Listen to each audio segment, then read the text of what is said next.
What's going on? Where's Ron? Harry demanded, stunned. Hermione glanced at the clock on the wall. 7:30. Where were we at 7:30? We were rushing to Hagrid's hut, Robin snapped back. Hurry, we can't be seen. Hermione grabbed Robin's arm and bolted for the door. Harry closed behind. They ran down to the main hall and just in time saw Professor Charity Burbage leaving. How do we get out? The invisibility cloak isn't here, Harry panted. I'll handle it. When you hear a cat meow, push the door open and slip out, Robin said. Robin held the small invisibility pearl in his mouth, crept around the corner, squeezed through the crack, and slipped out of the castle. He waited half a minute to be certain Burbage and the others had gone a good distance, then splashed a confusion potion into the faces of the two guards. Their eyes went unfocused. They staggered and collapsed. Robin imitated Crookshank's meow. The door opened from the inside. Hermione peeked out and saw the guards on the floor, her mouth widening. Robin, what did you do to them? Harry exclaimed as he stepped into the corridor. Just a bit of confusion potion. They'll be out for about an hour. Robin spat out the invisibility pearl and spoke casually. Now move. Quick. Don't let anyone see us. They ran past the greenhouses, through the open-air corridor, and into the ancient grove. Further on lay Hagrid's hut. Hermione, what was that hourglass for? Harry asked. It's a time-turner, she replied. Professor McGonagall got one for me the day I started last year. She wrote all sorts of letters to the ministry, proving I was a model student and wouldn't use it for anything but studying. She explained how one turn turns time back an hour, allowing her to attend multiple classes. Dumbledore must have sent us back to change something. A plump owl's head poked up from behind a megalith, peered at them, then tucked in its head, gripped a parcel in its claws, and launched itself toward them. The parcel thudded into Robin's arms. The owl, Da Pang, or Big Fatty, flapped away, apparently eager for the freeze-dried mouse reward it had been promised. Robin untied the cloth and found two items. The first was a dart tipped with a phoenix feather. A marble-sized glass bulb was set in the middle of the feather, the shaft hollow and a rolled parchment fixed to the tip. Robin withdrew the parchment and, with Hermione and Harry, read the instructions. Finally finished after much effort. I hope it's not too late. Instructions for use. Insert the magic dart into the magic collar. The central tube will absorb the collar's magic, causing the bulb to glow purple. When the light goes out, the collar's magic will have been fully absorbed. At that point, simply snip the collar with scissors and you can take the winged hippogriff. The second item was the bracelet that had struck someone's head earlier with another parchment. They read it carefully. Magic binding bracelet, developed for evil animagi. Once worn, the bracelet will automatically fuse to the wearer's bone marrow. In human form, the bracelet has no effect. In animal form, however, if the soul harbors evil intent, the wearer will be unable to transform back into human form. In other words, an animal with an intelligent mind but no intelligent human body. Hermione rubbed the parchment with her finger, then sniffed it. The ink's dry, the smell's gone. Depang must have gotten this a long time ago. It couldn't deliver it earlier because we were invisible and the owl couldn't see us. Forever trapped in an animal body, that's no better than Azkaban, Harry said, half smiling. With the magic dart, we can save Buckbeak. Let's do it. They crept between the stones to the edge of the slope.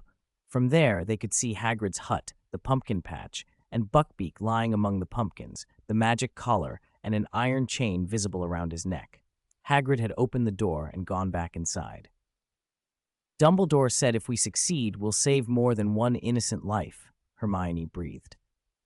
The other one he meant is Buckbeak. Hagrid went back in. We went inside then. Come on, to the pumpkin patch. They raced down, hugged the tree line, and rounded to the back of the pumpkins. Harry peered from behind a large squash and saw his past self talking to Hagrid through the window. Farther down the slope, Fudge and his party were approaching, swaying. The Ministry are here. We need to free Buckbeak now. No, we have to let them see Buckbeak tied up first, then lead him away. If we take him before they see him, they'll assume Hagrid did something worse, even with the collar on, Robin warned. From the hut came a squeak and Ron's astonished voice. They poked their heads forward and saw Ron clutching a gray mouse. It's Peter Pettigrew. If I rush in and grab Scabbers, drag him to Fudge, and force him to transform, Then Sirius will. Harry, Hermione snapped, cutting him off. The you in the hut is our past self. If you rush in now, he'll think he's gone mad, or that dark magic conjured you. Tampering with time is dangerous. She reminded them of what McGonagall had told her. People who disobey the rules of time have sometimes killed their past or future selves. The possible consequences made Harry lower his eyes. He dropped the idea of bursting into the hut after Scabbers. Dumbledore's old, deep voice drifted through the pumpkin leaves, carried by the wind. Fudge and his group were almost at the hut's front yard. Fudge is here. Why aren't we leaving yet? Harry counted to 10 silently. The door still didn't open. Why aren't they going? Why didn't they leave then? Hermione's gaze flicked to a stone snail shell on top of a pumpkin, identical to the carved shell they dug out earlier from the spilled grain in the ceramic pot. Remembering Dumbledore's words, "When I can't make up my mind, I retrace my old steps," she knew what to do. She snatched the stone snail, leaned out, and smashed the ceramic pot straight through. Then she darted back behind the pumpkin. The pot shattered. Hagrid cussed from inside the hut. "Hermione, are you mad?" Harry hissed. "Did we leave?" "No," Hermione said. "They're still inside." "Just one more step," Robin said. He pulled the bracelet from the cloth and hurled it hard toward the hut window. A soft hiss, then a familiar, muffled groan drifted out from the wooden hut. Robin cursed under his breath. Only he could manage to hit himself like that. "Robin, the parchment. Didn't you put the instruction manual for the magic collar in with it?" Harry exclaimed, pointing at the scrap on the ground. Robin snatched up the parchment and shoved it into the cloth bag. "Even if I hadn't seen the instructions, I would have put it on Peter's wrist anyway, right?"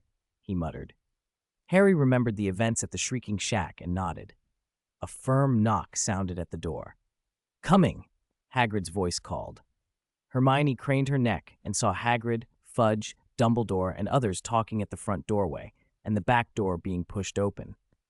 "We're out. Let's go. Better to hide in the woods," someone said. "Okay." The three of them slipped quietly into the trees. Through a spyglass, they watched footprints appear across the lawn behind the hut, though no one was visible. The tracks climbed the slope, evidence that the four invisible people were moving away. Moving more cautiously, the trio crept behind the pumpkin patch and strained to eavesdrop. "Where is that beast?" a heavy voice asked. "In the pumpkin patch out back," a hoarse reply came. Footsteps approached the window. "Good, I see it. It's even thinner than I thought. I could chop its head off with one swing of my axe. Don't worry, it won't feel any pain." McNair said. "McNair, come here. It's time to read the verdict. After we read it and sign, your axe can drink some blood," the old committee member rasped. A long, drawling reading of the verdict drifted from the hut. "Now's the time. We need to act quickly," Harry whispered. "I'll go." Robin vaulted a large pumpkin and slipped into the patch. The moment Buckbeak saw him, its dull eyes lit up. It opened its beak as if to call out, "Shh! Don't alarm the people inside." Robin hushed. Buckbeak shut its beak and watched him intently. Robin stroked its feathers. "You're being brave. After tonight, you'll be free." He produced a magic dart and pinned it into the enchanted collar. Blue liquid ran through the dart's central tube into a small bulb, which glowed a faint purple. They had to wait for the collar's magic to drain completely. Time stretched. The committee member finished his reading, and the others began to sign. Yet the bulb still glowed. The hut's front door creaked open. Robin dropped low and crouched. "Minister, come here. Look, by the rocks!" Dumbledore's calm voice called. "What's over there?" Fudge asked. Robin lifted his head a fraction and saw Fudge and the others, backs turned to the pumpkin patch, gazing up the hill. "The heather that Dippet planted when he was headmaster," someone observed. "And those strawberries you like so much," another replied. "Where are they? I don't see them." "There, behind that big heather bush." "Oh my, so many, all red. They must be delicious." "Of course, Hagrid's always had a green thumb. When you leave school, you can take a few baskets back to the ministry." "That would be wonderful." At that exact moment, the bulb's glow faded. Robin withdrew the dart, pulled out a pair of scissors, and snipped the collar. When he turned to unchain Buckbeak, he saw Hermione already holding the other end of the iron chain. "Buckbeak, go, steady." The hippogriff obeyed, slipping away with care. Soon the three of them and the bird had melted deeper into the trees.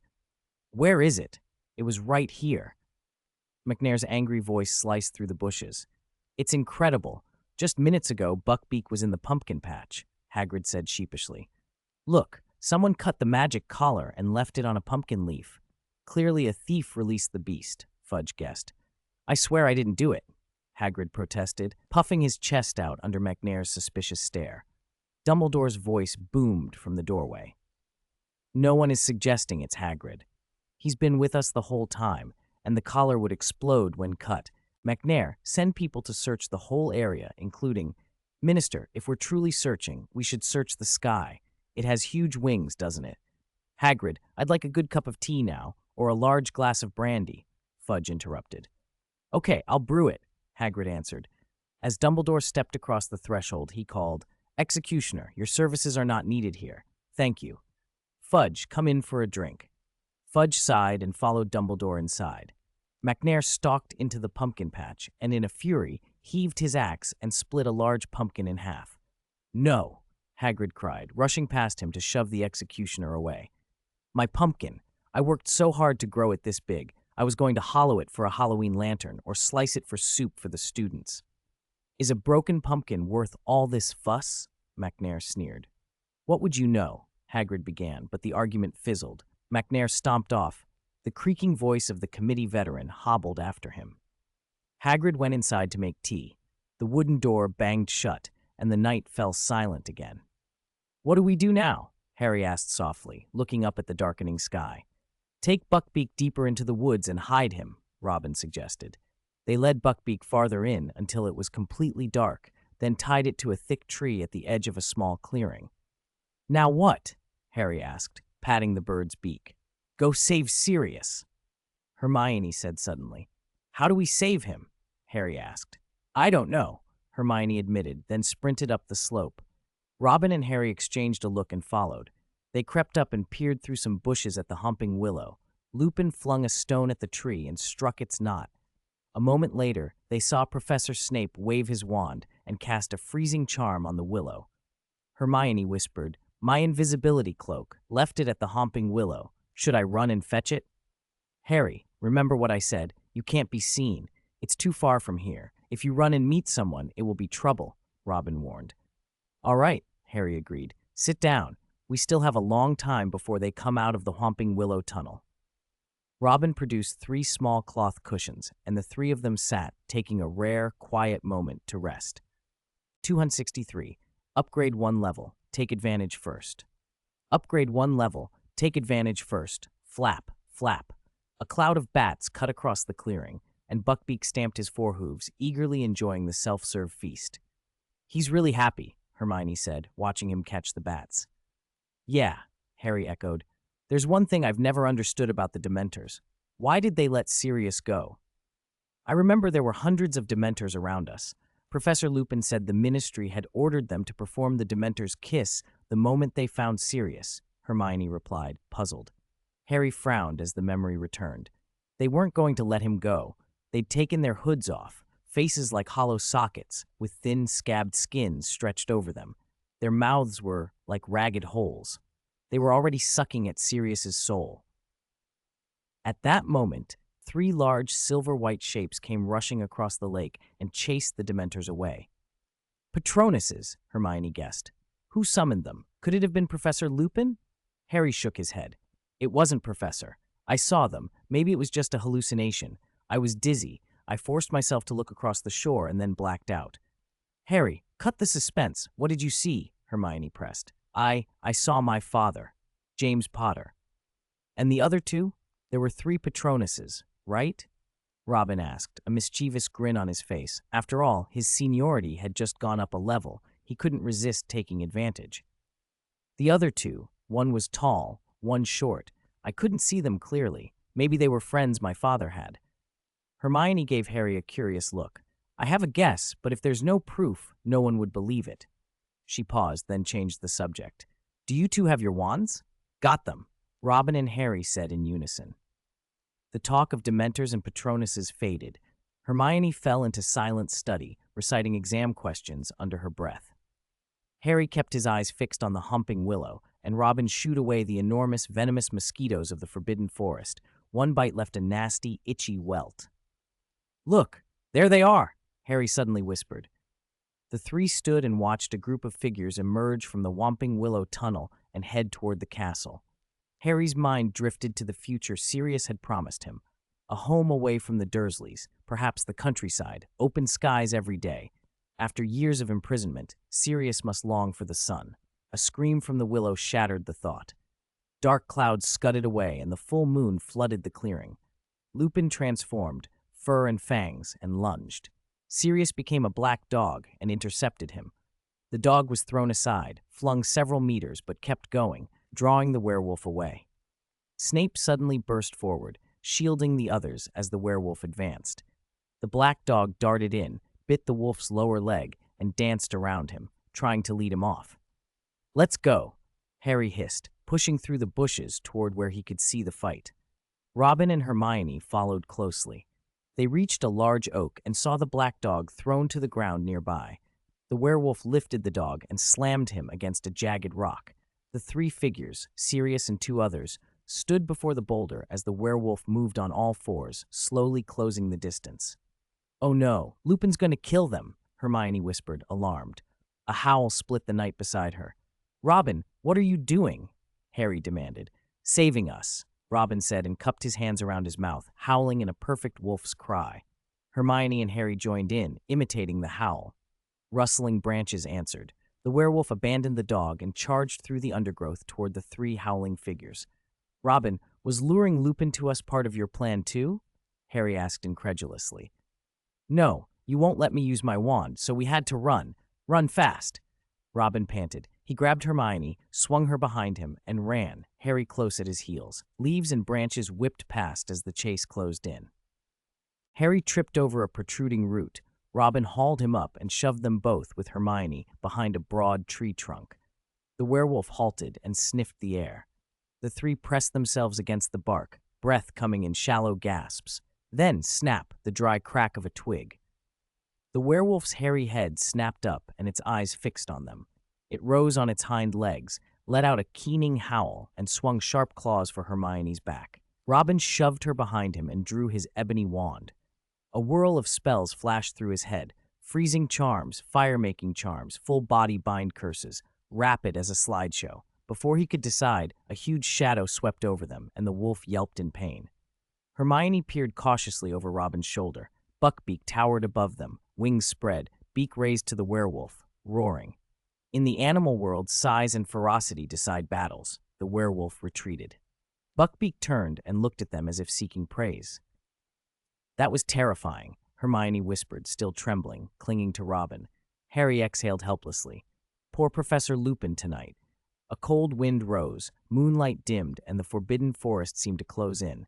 Robin looked up and saw something worse, hundreds of dementors drifting toward the lake.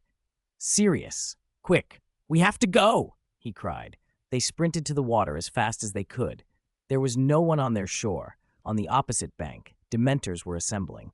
A hemispherical, silver-white light separated the dementors from the castle's side. "From this angle, it's even worse," Hermione said, clutching Robin's arm in panic. "Don't worry, my father and his friends will come. They'll cast Patronuses and drive them off." Harry squinted across the lake. I don't know. I blacked out back then. Maybe nothing will come." "Harry, listen to me. Nobody's coming," Hermione blurted out, but her face betrayed her doubt. "Don't say that," she quickly corrected, forcing herself to smile. "He will come. He has to. He won't leave you. He'll be here."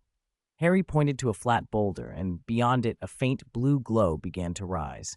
A thin wisp of silvery light drifted out of Sirius's mouth and out over the water. Harry's voice was steady and sure. "He will come." 264, scrawled, dog, otter, stag. "No, that wasn't Sirius's Patronus," Harry protested. "His soul was almost drained. It was my father. I saw him. It was him." Robin stood on the flat boulder, wand raised. "Don't you understand yet? No one else would come here besides us. Those three Patronuses, we summoned them." "Harry, I'll bet more than one person has told you this. Apart from your eyes, you look exactly like your father," Robin said, exasperated. Harry fell silent, unable to find an answer. Finally, he drew his holly wand and stepped up onto the boulder. Hermione took her vinewood wand and stood shoulder to shoulder with Robin. "Remember, concentrate," she said quietly. "Think of happy, strong, hopeful moments. I'll count to 3 and we'll cast together. 3, 2, 1, go!" Harry held the memory of winning the Quidditch Cup against Slytherin. Hermione pictured the moment she'd worn a crown of roses and led the cheering crowd into the stadium. Robin chose a beautiful dream he'd once had. Expecto Patronum. White light burst from each wand in bright, steady beams that shot across toward the opposite bank. The light pushed back the outer ring of Dementors. Then from the center of each pool of light, a large, silvery shape coalesced. They phased through the mist and charged the wall of cloaked figures. The Dementors scattered like startled birds. Their ragged cloaks flapped as they vanished into the dark. The 3 creatures turned and streaked back through the mist toward the trio. A scruffy white dog, as big as an Alaskan Malamute, leapt up at Robin's knees, wagging and panting before standing on its hind legs in an eager, almost theatrical greeting. A stag as broad as a carriage wheel rubbed its antlers against Harry's palm, its eyes full of an older, protective tenderness. A mischievous otter darted around Hermione, always just out of reach when she reached to catch it. 2 minutes later, the Patronuses dissolved into specks of white light and drifted away. "It was us. We drove them off," Hermione cried, covering her mouth. "Quick, we have to get out of here." "Snape's coming down," Robin warned. They slipped into the trees by the lake and watched through the leaves. Snape's face was stone as he waved his wand and conjured 4 stretchers. He laid 4 unconscious figures on them, Sirius included, bound with ropes, and with a flick the stretchers rose and followed him as he floated toward the castle. "Just add a magic shield and a string, and they'd be human balloons," Robin murmured. Hermione took a pocket watch from her enchanted bag. "There isn't much time. We have to get Sirius and be back in our beds in the hospital wing before anyone notices we're gone." "Are we going now?" Harry asked. "Not yet," Robin said. "Sirius hasn't been locked away in Flitwick's office. Even if he were, McNair would be guarding the door." They waited and watched. Robin passed a spyglass between them when his eyes tired. About 20 minutes later, Hermione frowned into the lens. "McNair is coming out of the castle," she whispered. "He crossed the grounds and headed for one of the exits. He's gone to look for the Dementors. It's time. Now." Robin stowed the telescope. They crept back to the clearing. Buckbeak was there, beak busy pushing dirt and making a show of plowing the ground. On seeing them, the hippogriff spread its wings and gurgled. Hermione unfastened the chain and seized the base of Buckbeak's wings with both hands. Robin helped her up, lifting her by the waist, then hauled himself on behind her. He reached back and pulled Harry up. With a sharp nudge of the chain and a prod from his heel, Buckbeak launched into the air. "I hate heights. I don't like flying." "Ah!" Hermione screamed, burying her head in Robin's shoulder. "Hermione, quiet! We can't be seen," Harry hissed. She clung to Robin's robes so hard she bit him. He grimaced but kept hold. Buckbeak carried them toward the West Tower. Robin counted the windows as they passed. When they drifted past the 13th, he drew the chain tight and gave a few soft whistles. Buckbeak slowed, hovering just outside Flitwick's office window, its wings beating a few inches up and down. Through the glass they could see Black, Sirius, curled on a long wooden bench, eyes closed. Robin took a pebble and hurled it hard at the window. Dong! Sirius snapped awake, stared at the hovering trio and the great beast outside, shock written across his face. He scrambled for the window, but the bolt between the panes was locked with an iron lock. "Stand back!" Robin ordered. Sirius obeyed. Robin flicked his wand. "Bombarda!" The window exploded inward with a bang and a puff of soot. Robin slipped his ebony wand back into his robe pocket. "Quick! Get on! There isn't much time. McNair's gone after the Dementors. He'll be back soon." Sirius didn't hesitate. He clambered out, grabbed Harry's hand, and mounted behind him. Buckbeak dipped a meter under the extra weight, then found its balance and rose, skimming past windows until they landed on a flat rooftop of the West Tower. The 3 slid off and dropped to the roof. "Sirius, you should ride Buckbeak and get away. They'll notice you're missing any minute," Harry panted. Sirius bowed his head, voice rough. "I'll never forget what you 3 have done for me." He looked at Harry. "This summer, I want to live with you." "Maybe later," Robin said. "Things are going to be complicated for a bit." You're innocent, Hermione said fiercely. They'll apologize, they have to. You believing me is enough, Sirius said, placing a hand over Harry's heart. He kissed the top of Harry's head, then nimbly mounted Buckbeak. A soft prod sent the hippogriff into the air. Harry, I'll write as soon as I'm settled, Sirius called down. Robin, Hermione, you're the cleverest young wizards I've ever met. Good luck. The figure of a man and a beast slowly shrank, became a tiny black speck, and disappeared into the night.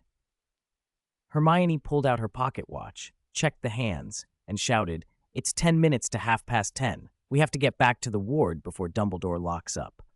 The three of them slipped down a corridor on the flat roof, stepped onto a spiral stone staircase, and when they reached the bottom, they heard muffled voices.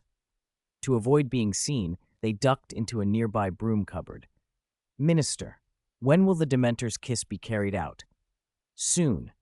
McNair will bring the Dementors back, and it will be carried out immediately. Tomorrow morning, I'll write to the Daily Prophet. You should prepare yourself. Reporters may want to interview you about how you located Black, how you arrested the murderer, and how you rescued the innocent students who were implicated. And then, on behalf of the Ministry of Magic, I'll present you with the Order of Merlin, 2nd class. Footsteps faded away, and the tiresome conversation drifted off. The three of them crept out of the broom cupboard and pressed themselves against the stone wall, peering down the long corridor beside the stairwell. After they were sure Fudge and Snape had gone, they hurried across the passage to another stairwell and hurried down, racing through one corridor after another. Just before Dumbledore locked up, they burst into the infirmary.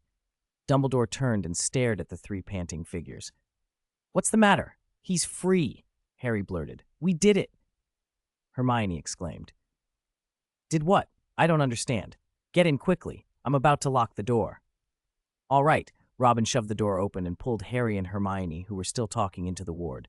Dumbledore closed the two wooden doors with both hands. When only a crack remained, he said, "One hammer to shatter. Remember to make good use of what you have around you." Before Robin could answer, the door slammed shut and locked from the outside. "Robin, get under the covers and pretend nothing happened," Hermione hissed, kicking off her shoes and socks. "Right." Robin dove under the blankets just as Madame Pomfrey came out of the inner office. "The headmaster has gone, hasn't he?" "Yes, he just locked the door," Harry said. "Good, now I can look after my patients in peace. Have a few more pieces of chocolate before you go to sleep." Pomfrey handed out sweets. Robin nibbled his chocolate. About 10 minutes later, a rumble came from the west tower. "What's that?" Pomfrey murmured, looking up. Footsteps hurried along the corridor. The wooden door was shoved open with a crash, and the edge struck the wall. Fudge, Snape, and Dumbledore stormed into the ward. Fudge was furious, Snape's face was contorted with rage, and Dumbledore remained composed. "This is a hospital, not a tourist attraction. My patients need rest, if you would be so kind."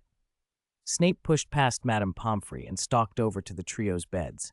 You actually let Black go? You released him yourselves?" The three stared back in bewilderment, as if they hadn't heard. "Severus, calm down," Fudge said quickly.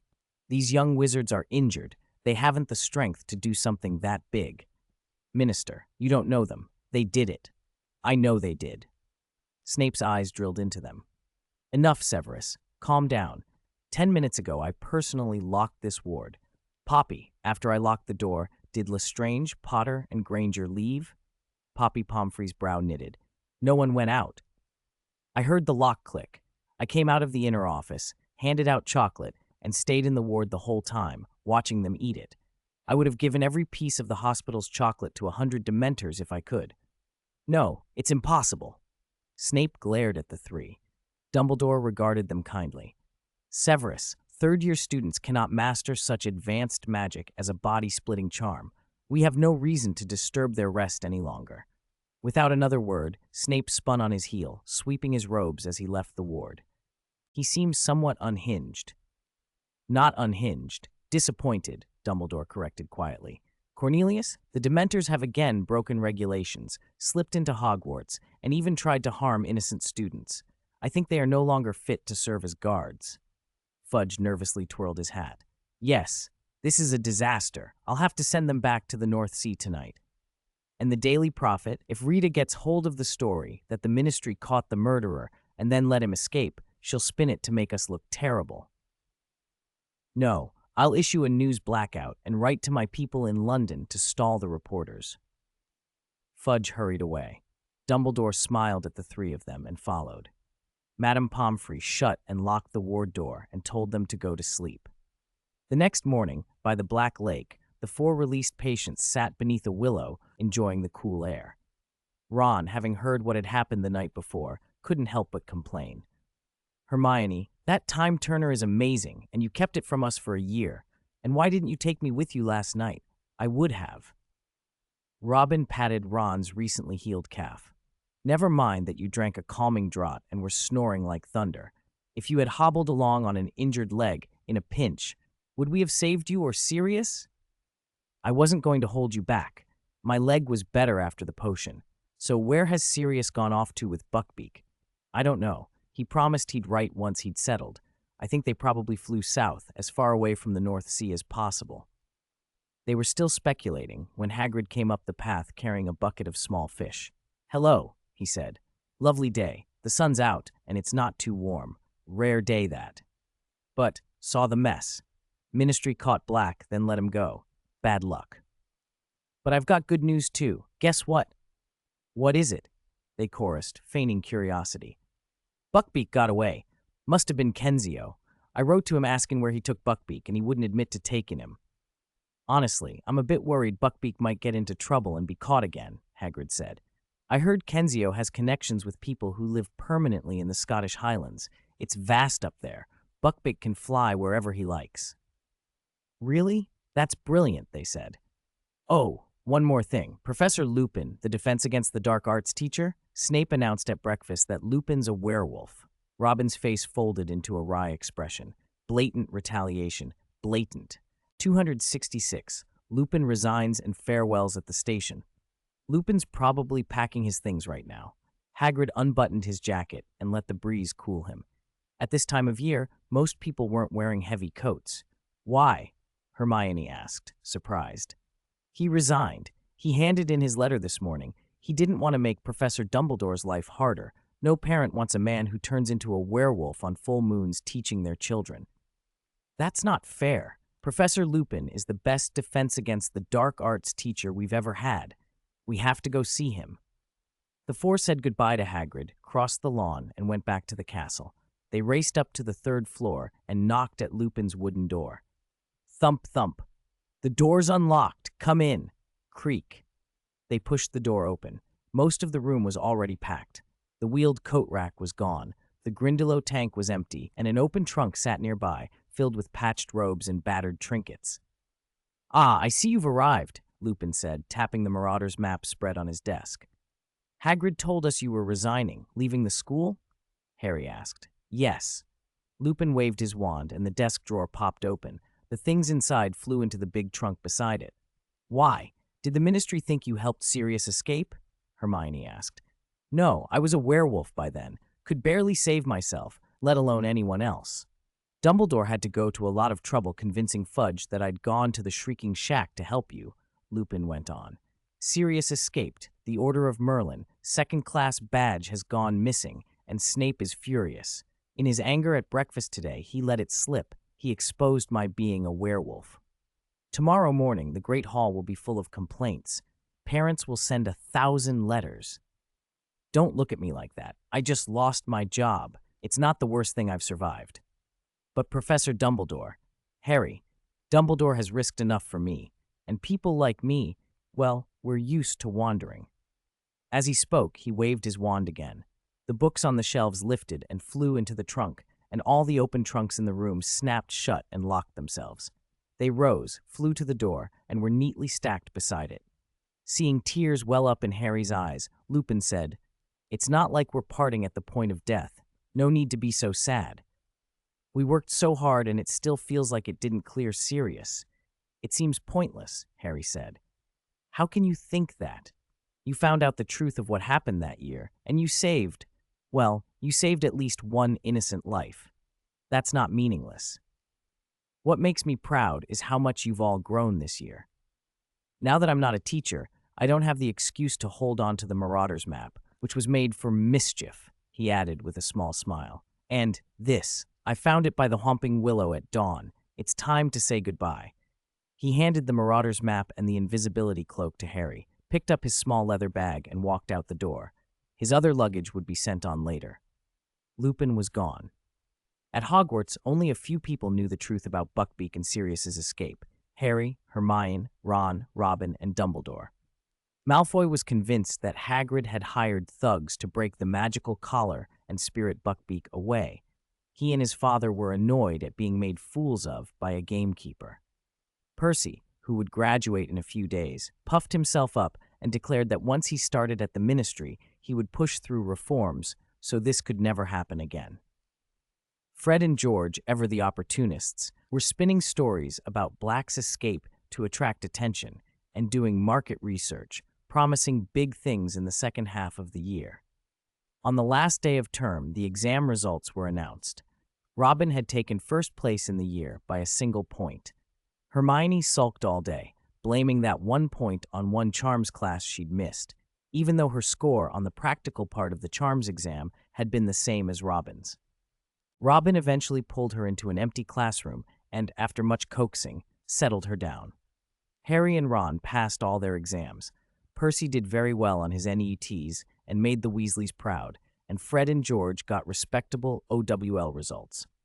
That evening, at the end-of-term feast, a large golden lion on a red banner hung behind the high table, and scarlet banners draped over the 4 long house tables. As expected, Dumbledore announced that Gryffindor had won the House Cup again. The applause was thunderous. The Slytherins were gloomier than usual, and Snape shot cold, hollow looks from the staff table at the 4 friends smiling over their meal. After the feast, as everyone headed upstairs, they ran into Peeves, sniggering and carrying an ink bucket. He claimed he couldn't stand Cadogan's foul language and had taught him a lesson. Percy, feeling it was his duty to handle the matter before he left Hogwarts, took a detour to the North Tower.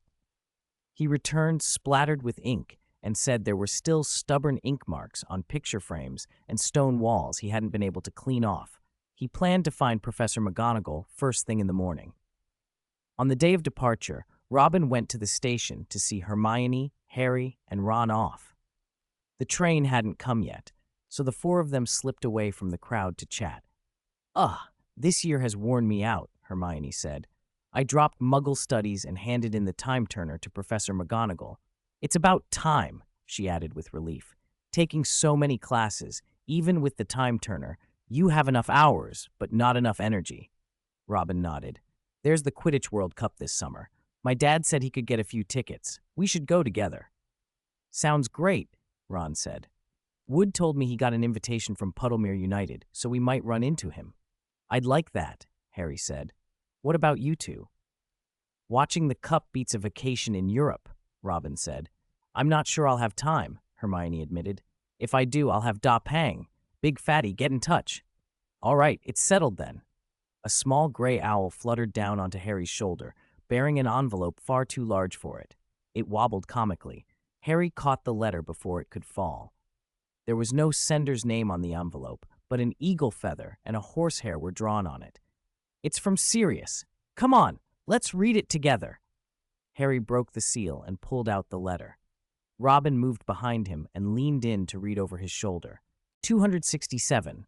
Another world, a strange old man. Dear benefactors, I hope this letter reaches you before you leave Hogwarts. Buckbeak and I have found an excellent hiding place. I won't tell you where. I'm afraid this little owl might fall into the hands of other wizards. It's jumpy and noisy, and I have my doubts about its reliability. Still, it's the best messenger I could find, and it clearly enjoys delivering letters. When we last spoke, there wasn't time to finish everything I wanted to say. The firebolt you received last Christmas was from me. It was really him, but he was locked up for 12 years. Where did he get so much money? Harry blurted. Harry, there's another page to the letter, Hermione said. Harry peeled back the next sheet. The second page explained how Sirius got hold of hundreds of galleons.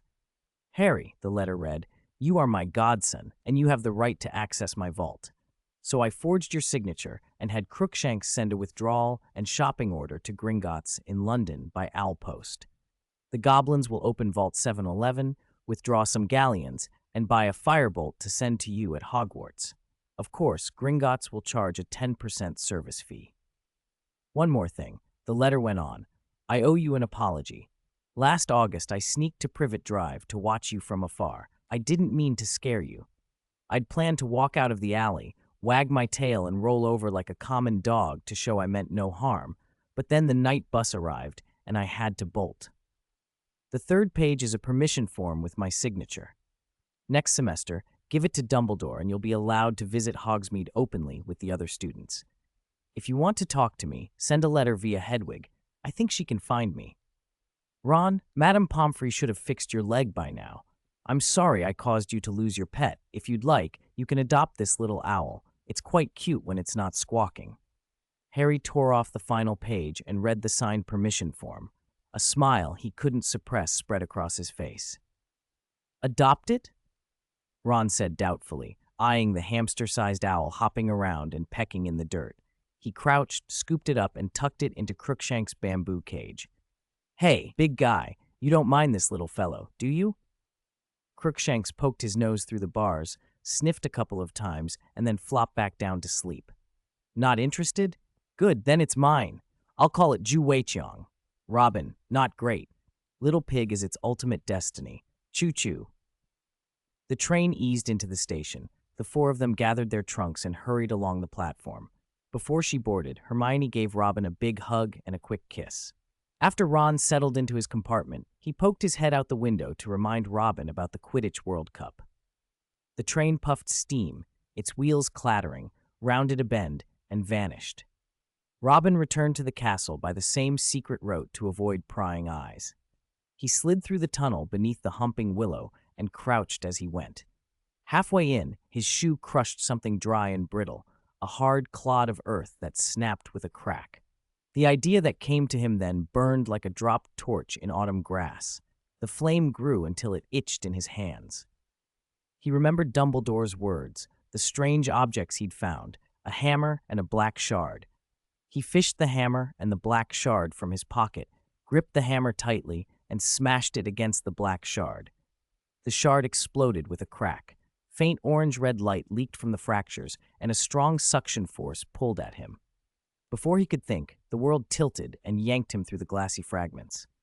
Robin found himself high above a boundless sea of clouds, falling fast. Wind whipped his hair, his robe snapped behind him, and wet mist clung to his skin like a cold, sticky veil. Below the cloud layer roiled a black ocean, its waves dozens of meters high. Instinctively, he activated his flying dragon in the sky skill and summoned invisible wings. He beat them and steadied himself between cloud and black sea, flying along until a cylindrical stone peak rose from the dark water, 100 meters tall, crowned by a narrow ledge that jutted 5 meters beyond the cliff. At its summit stood a strange stone chair, its back like a tall tombstone, its arms shaped like steps. An old man sat in that chair, a white beard trailing to his belt. He held a drawing board in his left hand and a quill in his right, sketching and writing. Somewhere nearby, Norbert had leveled up. Robin felt the change in his skills. The flying dragon in the sky duration had increased from 10 minutes to 30. Robin glanced at the black sea below and decided he was not going to swim. He beat his wings and landed on the mountaintop, stepping lightly toward the chair. The old man was sketching a powerful white steed, muscles taut and rearing, front hooves raised as if to strike the sky. There was a triangular notch in the tip of its right ear. Clatter! The old man lowered his quill and looked up at the clouds. Robin followed his gaze and, to his astonishment, saw a cloud horse in the sky, identical in pose and detail to the one on the drawing board. Alas, the old man sighed, his beard trembling. You draw well, Robin said. Why are you sighing? Alas, the old man repeated. Intruders come one after another, but none can help me get my revenge. How can I not sigh? And you, what special talent have you brought? Luck, Robin said. Luck is the most useless thing, the old man muttered. Who is your enemy? I cannot say yet. Even if I did, you would not believe me. Tomorrow you will understand. Come, follow me. He shuffled to the back of the stone chair and tapped the chair's spine 3 times with the tip of his quill. Ripples like water spread across the stone. Follow, he said. He put away his quill and stepped into the wavering surface. Robin hesitated for 3 seconds, then lifted his leg and followed, stepping through the liquid ripple and into an orchard. Branches drooped under bright red apples, and a flurry of small squirrels scrambled among the leaves. The sudden appearance of the two strangers sent them scattering in alarm. A tiny squirrel pup, about the size of a titmouse, tumbled from a branch and landed in the grass. As it thrashed, a thorny vine snagged it and bound its paws. The old man walked slowly toward it, the pup's eyes widened with terror, its limbs quivering. With a rustle, a mother squirrel, as big as a civet, leapt to the pup's side, baring teeth and fluffing her fur. She hissed a low, angry warning at the old man. 268. Time speeds up. White monkey boy Achong. I mean no harm. I'm a good person. I want to help. Free it from the vines. The old man slowly extended his large, weathered hand. The mother squirrel bared her teeth, ready to bite. Robin stepped forward and gently pushed the old man's hand aside. Let me do it. He turned his head and looked straight into the mother squirrel's eyes, trying to convey nothing but goodwill. After a long, tense half-minute, the squirrel's gaze softened. It nudged its young with its nose, pawed at the vines a few times, and seemed to say, "Don't worry, this won't take long." Robin reached in and with a few quick motions, tore the vines away from the little one. The youngster scrambled up onto its mother's back. The mother squirrel gave Robin a grateful nod, then carried her young into the fruit orchard and vanished. Sigh. I meant no harm. I just wanted to help. Why won't they trust me? Robin watched the small animals disappear and frowned thoughtfully. The old man had a kind face and a gentle air. By all appearances, he wasn't malicious. But animal instincts are sharper than most human judgments. The squirrel's fear and hostility toward the old man had to have a reason the surface didn't reveal. Intruder, come. Let's go to my house and sit, the old man said. All right. They followed the forest path through the fruit orchard and arrived at a small, primitive village. The houses were built with sun-dried brick and thatched roofs, cylindrical at the bottom with conical tops. The design kept them warm in winter, cool in summer, and dry in the rain. The old man clearly held a respected position. As soon as they passed through the gate, villagers came out of their mud houses to greet him. Master Sana, thank you for your hard work. Master Sana, the freshly stewed apple preserves. Would you like a jar? Master Sana, Leah drank the medicine you made. Her fever's down. Her throat's still hoarse, though. She needs a few more days' rest. The old man answered every greeting kindly and without arrogance. From snippets of conversation, Robin learned the old man's name was Sana. People trusted him with medicine, farming, construction, carpentry, and even dealing with strange spirits. To the villagers, he was almost a prophet, a living faith.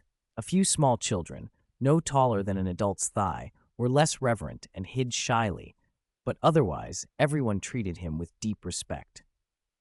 After a long while, long enough for the old man's voice to grow hoarse and the stream of villagers to taper off, Sana led Robin to a 2-story house. The first-floor living room was bright and spacious. White tables and chairs stood in the center, and a 1-meter-high stone platform ran under the window. It was filled with potted flowers and plants that attracted many butterflies. Strangely, as soon as Sana entered the room, the butterflies panicked and scattered, as if fleeing a predator. A few even flew frantically and slammed into the stone wall. They hadn't behaved that way when Robin first arrived. Robin glanced down toward the shoe cabinet and saw 2 pairs of wool slippers, one the size of a small boat, the other small and delicate, with red apples and hanging leaves embroidered on the toes. There's a mistress of the house, isn't there? He asked. Sana paused. A mist crossed his hazy eyes. Yes, she went on a long journey, very far away. It's getting late, intruder. You must be hungry. I'll prepare dinner. He moved around the table and disappeared into a small side room. 10 minutes later, he came out carrying 2 trays piled with food, bread as hard as stone, charred pork chops, cold vegetable soup, and a salad with leaves so old they still clung stiffly to the stems. Robin almost laughed at the thought of eating such food. Sana, however, dunked his piece of bread in the soup and ate with obvious relish. If you don't eat your fill, you'll have no strength for tomorrow. How will you help me get revenge then? Sana said. Robin, wanting only to finish quickly and be free, soaked his bread in the cold soup and ate fast. When they were done, Sana looked toward the large clock on the wall. Robin followed his gaze. The hour, minute, and second hands were all perfectly overlapped, pointing to 12. It was noon, still hours from sunset, and Robin wondered why Sana called this dinner. Then the three hands began to spin unnaturally. The second hand whirled at a blistering speed, its afterimage blurred. The minute hand turned as if a carriage wheel were rolling. The hour hand moved, too, visibly and decisively. As the hands rotated, the angle and color of the sunlight pouring through the window changed. Day collapsed into dusk, dusk deepened into night, and moonlight spilled across the floor. The hands continued until, with a soft click, they overlapped again at 12. "It's midnight. Time for bed. We have important business in the morning. We must get up early," Sana said. "Intruder, no matter what happens at night, do not leave the bedroom. Otherwise," he reached into his pocket and handed Robin a key. "Here, take this. It's the guest room key. Walk down this corridor to the end. The room on your right is yours." Sana cleared the trays and went up to the second floor. Obeying his instructions, Robin walked to the innermost part of the first-floor corridor and opened the guest room door. The room had no polished floor or comfortable bed. Gray-green stone walls bore creeping vines in the cracks. The floor was packed sand, cushioned but springy underfoot. The bed was a hammock woven from linen rope. It left his back aching. Still, 3 seconds after he lay down, a wave of drowsiness crashed over him. He fought it briefly and then went under. Late night. Thump. Something hit the window, which had glass on the inside and iron bars on the outside. Rip. The glass was forced open, and a pebble struck Robin squarely between the eyebrows. He blearily rubbed his face. Whoever dared to throw a pebble at a sleeping guest had gone too far. He opened his eyes and looked toward the window. Clinging to the sill was a small figure that looked almost like an albino golden snub-nosed monkey, white fur, bright eyes, pressing its face to the iron bars as it peered inside. The creature resembled a child in size and expression. Robin got up and walked to the window. "Child, running around at night to disturb someone's sleep. Do you have some urgent reason? Are you not afraid of me?" The little figure's eyes widened in surprise. "Do you eat people?" The child shook his head. "No." "Do you use magic?" "What is magic?" "Do you harm people?" "No. Achiong's a good baby." "Then why should I be afraid of you?" Achiong tugged at the white fur on his face and chuckled. "Oh, right, big brother. What did that bad man draw on the drawing board yesterday?" "Bad man? That's Sana. He's so bad. What did he draw?" Robin thought for a moment, then decided to tell the truth. "A horse." "What kind of horse?" The child gasped and pressed closer, asking urgently. "A strong-built horse," Robin said, "well-muscled, and it had a triangular notch like a cock cut out of its right ear." Thump. The child stumbled and fell back, then scrambled to his feet with tears welling in his eyes. "Sana is a terrible man. He's with those scoundrels, and they want to kill Leah." "Who's Leah?" Robin asked. The child pointed toward a line of low shacks and gulped. "Over there, in that stable, the horse with the triangular nick in her ear. That's Leah." Robin brought his night vision binoculars to his eyes and scanned the distance. A row of connected stables came into view, each stall holding a magnificent horse. The one nearest the woodpile stood out, glossy satin coat, a mane like a silver waterfall, a calm, almost sacred presence, more unicorn than horse. On the tip of her right ear was a small triangular notch, and on the stall door a brass plaque read, "Leah." "Big brother," the child said, wiping his face, "if you get rid of the bad people and rescue the animals here and outside the village, I'll give you the village's treasure as thanks." "What treasure?" Robin asked. "If you do what I ask, you'll see," the child said, then turned and ran. "Treasure?" Robin, who'd been feeling pleased about the black chip reward he'd earned and had been planning to lie back in his hammock for a bit longer, stared after the child. A few golden beams of sunlight slanted through the open window, and the lengthening shadows told him night had folded into day. Dong dong. A knock came on the door. "Intruder. It's morning. Time to go up the mountain for something important. You up yet?" "I'm up." After he dressed, Robin opened the door to find the old man waiting on the threshold. His gaze swept past Robin to the wide-open window. "Nothing happened last night, did it?" "No," Robin said. "I slept soundly. No dreams." That's good. Come on, I'll take you to meet the enforcers. Enforcers. Robin followed the old man around the back of the house to the stables. At the sight of the old man, the horses tossed their heads and whinnied, straining at their reins until their faces flushed. Alas, Leah, the chosen one is Leah, someone cried. At the old man's words, the horses stilled. Leah's legs trembled, large dark eyes filled with tears. I don't mean harm, she seemed to plead. I don't want you to die, but I have a duty. Don't struggle, it only makes it worse. Oh, when will such days end? What kind of days? Robin asked, but the old man ignored him and looked up at the sky. They're here, the enforcers, he murmured. Robin followed his gaze. Clouds swelled and rolled, 3 great, tombstone-shaped masses separated from the sea of cloud. Then, like figures being sculpted from mist, they developed pointed faces, slender limbs, and long beards that flowed down to their robes. Despite their otherworldly forms, the 3 enforcers looked kindly-faced. They descended with a soft whoosh and smiled, polite and calm.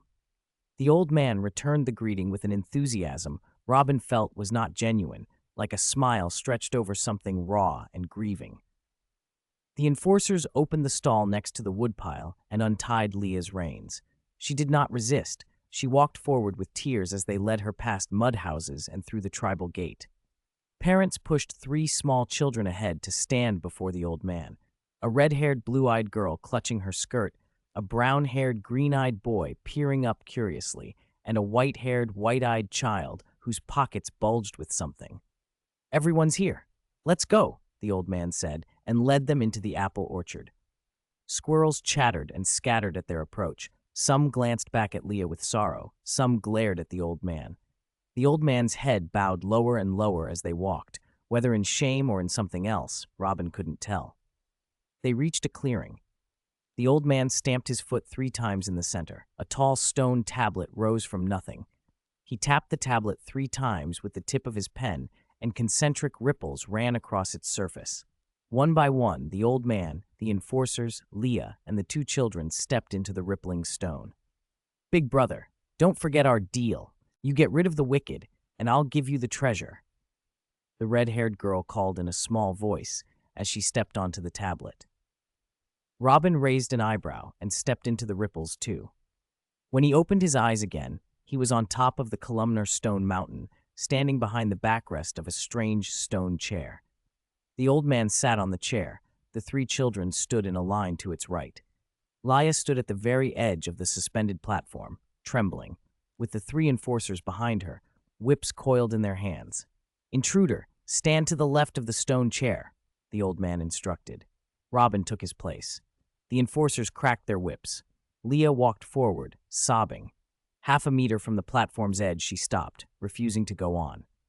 The enforcers sheathed the whips and pushed her. Hooves scraped the stone. Dust rose. Leah neighed once, then plunged from the suspended platform. With a single splash, she was swallowed by a bottomless black sea that yawned beneath them. The enforcers melted back into cloud and drifted upward into the sea of clouds. The old man rose and came over to Robin. He dipped his pen in ink and touched the tip to Robin's brow. A torrent of memories that were not Robin's flashed into his mind. He saw, in swift, painful clarity, the old man's life and grievance. The old man was a cloud observer. Every morning he sat on the stone chair atop the mountain and watched the clouds. Whatever shape the clouds took, when they broke away from the sea of clouds, he sketched on his board.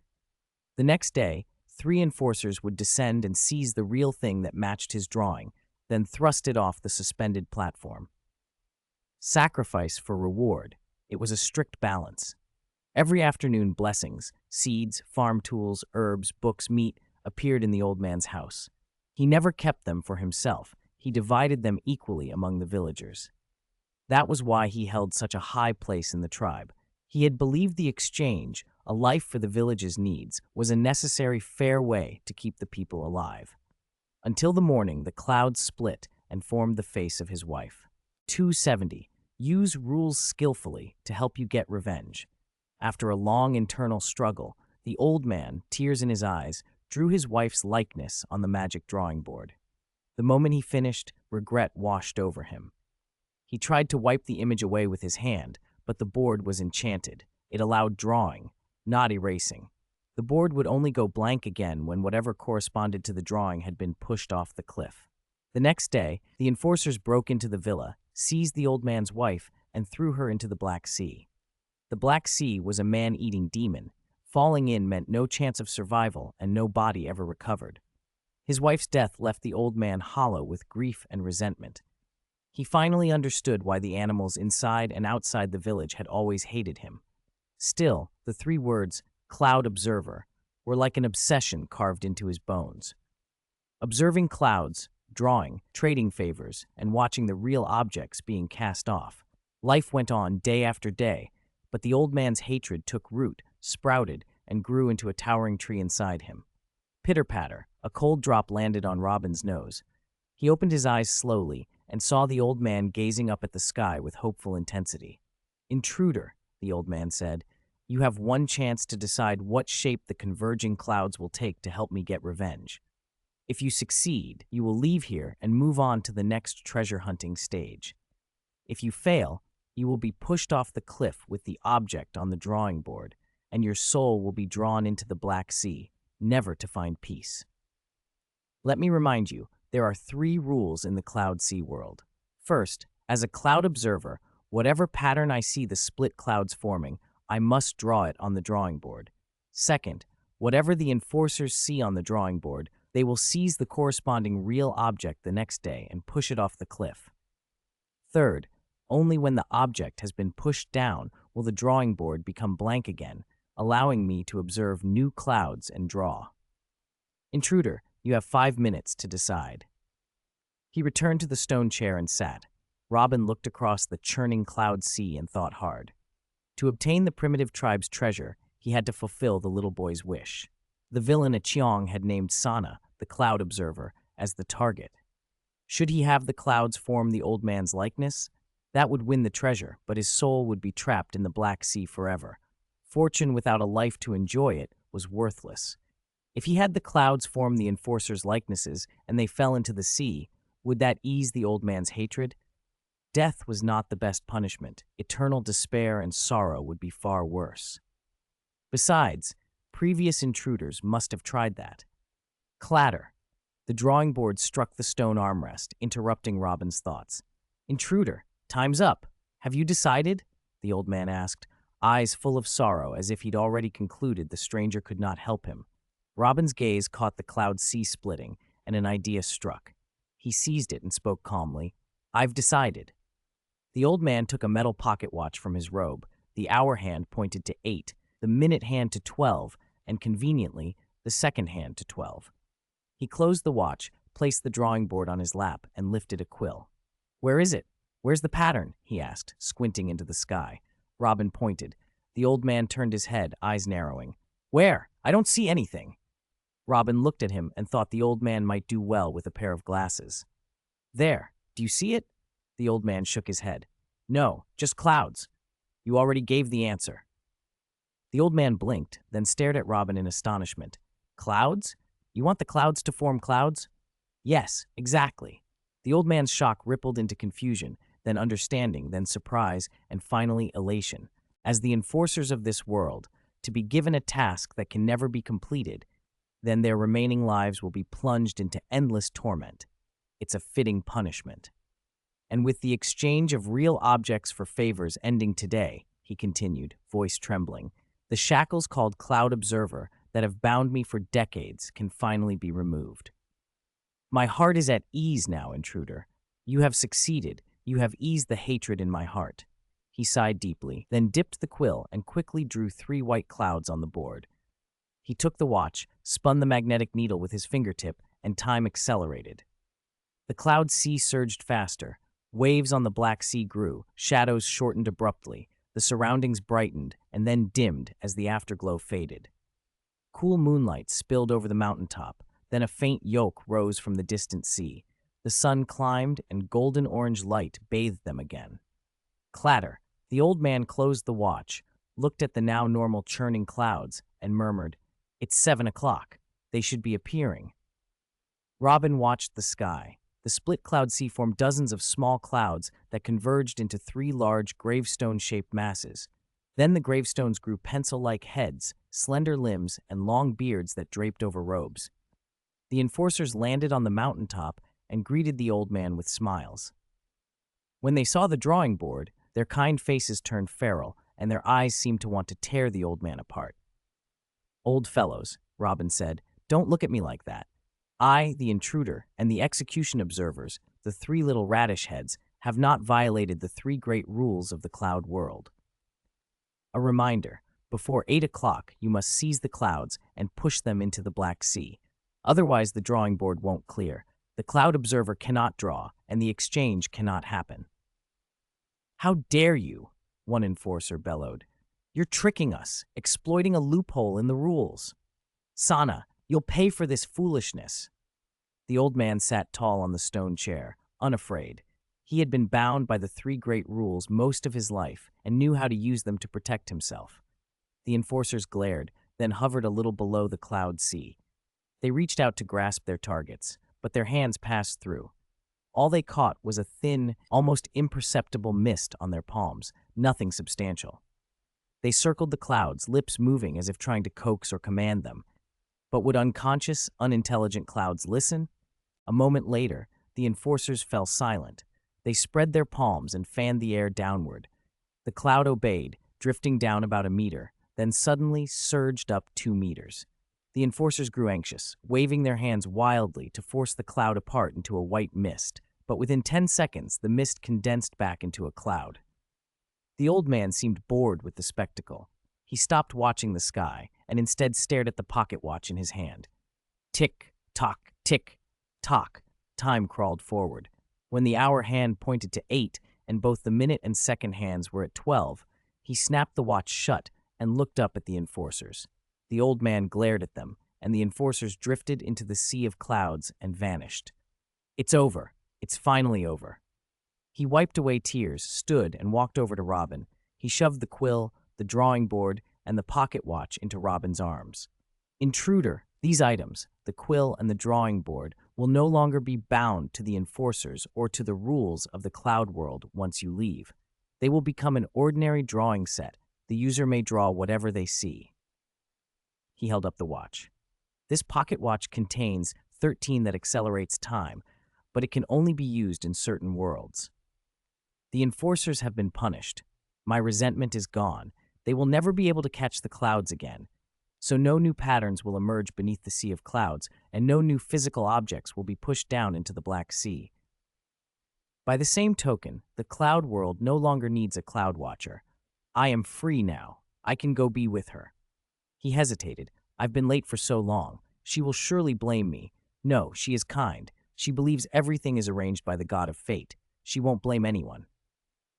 Robin frowned. The more he listened, the less it seemed right. Then, without warning, the old man dashed forward, ran to the edge of the suspended platform, and leapt without hesitation. Dozens of black hands shot up from the sea and dragged the smiling old man, his lips mouthing something like "revenge successful," down into the water. Only then did Robin understand. The old man's true enemy, besides the enforcers, was himself. He had drawn his wife on the drawing board. When the enforcers came to take her, he had failed as her husband and could only watch her fall from the platform. Only when he himself was punished would the hatred inside him finally fade. Robin turned back to the stone chair. The 3 little children sat where he had left them. When the old man jumped into the sea, they showed no fear or panic. They kept gazing forward calmly. It made a tragic sort of sense. Children's boundaries between animals and people were blurred, and they were already accustomed to death. "Go back and tell the villagers what just happened," the little kid ordered, tilting his head toward the quill in Robin's hand. Robin understood. He stepped behind the stone chair and tapped the back of it 3 times with the tip of the pen. Ripples ran across the chair's surface. The brown-haired boy and the red-haired girl walked into the ripples hand in hand. The little kid dipped his hand into his pants pocket. "Big brother, Akyong is a man of his word," he said. "Since you've gotten rid of the big bad guy, I'll give the tribe's treasure to you. Open your hands, both of them." Robin stored the pen, drawing board, and pocket watch in his sea of consciousness and then spread both hands, watching the child's pocket. With a small thud, a tiny ball dropped into his palm. The little kid turned and rushed into the ripples, disappearing. Robin muttered, "Tsk, he runs really fast," then examined the object. The ball was about the size of a 1 yuan coin, its surface covered in layered scales, like a pangolin curled into a miniature sphere. Robin poked it. The ball responded, click. It unfurled, revealing its true form. It had a shell like a mantis shrimp, 4 furry legs like a stoat, a raccoon-like face, and 2 willow leaf-shaped antennae on its forehead. It seemed groggy, looked around in a daze, then flopped onto its back in Robin's palm and stuck its tongue out in a comically cute way. "Little guy, dried termites or chicken floss? Pick one," Robin teased. The totem beneath his left collarbone flared with pain. He quickly chanted the Contain Everything spell and pulled the creature into the Rubik's Cube. His consciousness slipped into the sea of consciousness as well. On the cube, he watched the silly little creature chase butterflies across a yellow square, a prairie full of wildflowers. With a flick of his finger and a thought, the yellow square drifted closer. He touched the totem beneath the square, and a light screen appeared in the air. Name, none. Species, magic woodlouse rank, S rank. Personality, cute, playful, highly curious, loves chasing moving objects. Physical condition, healthy skills. Devour and absorb. By consuming magical creatures, it can absorb 1% of the target's 13 power for its own use and can selectively inherit one of the target's magical talents. Burrowing. By lying on the ground, it can sense caves up to 500 meters below. Its 4 ability rivals that of a pangolin. Poison identification. Highly developed olfactory glands in its nasal cavity let it determine whether an item is poisonous by scent. Magic power, 10,000 combat strength, 4,000, absorbing 1% of a target's 13 power by eating it?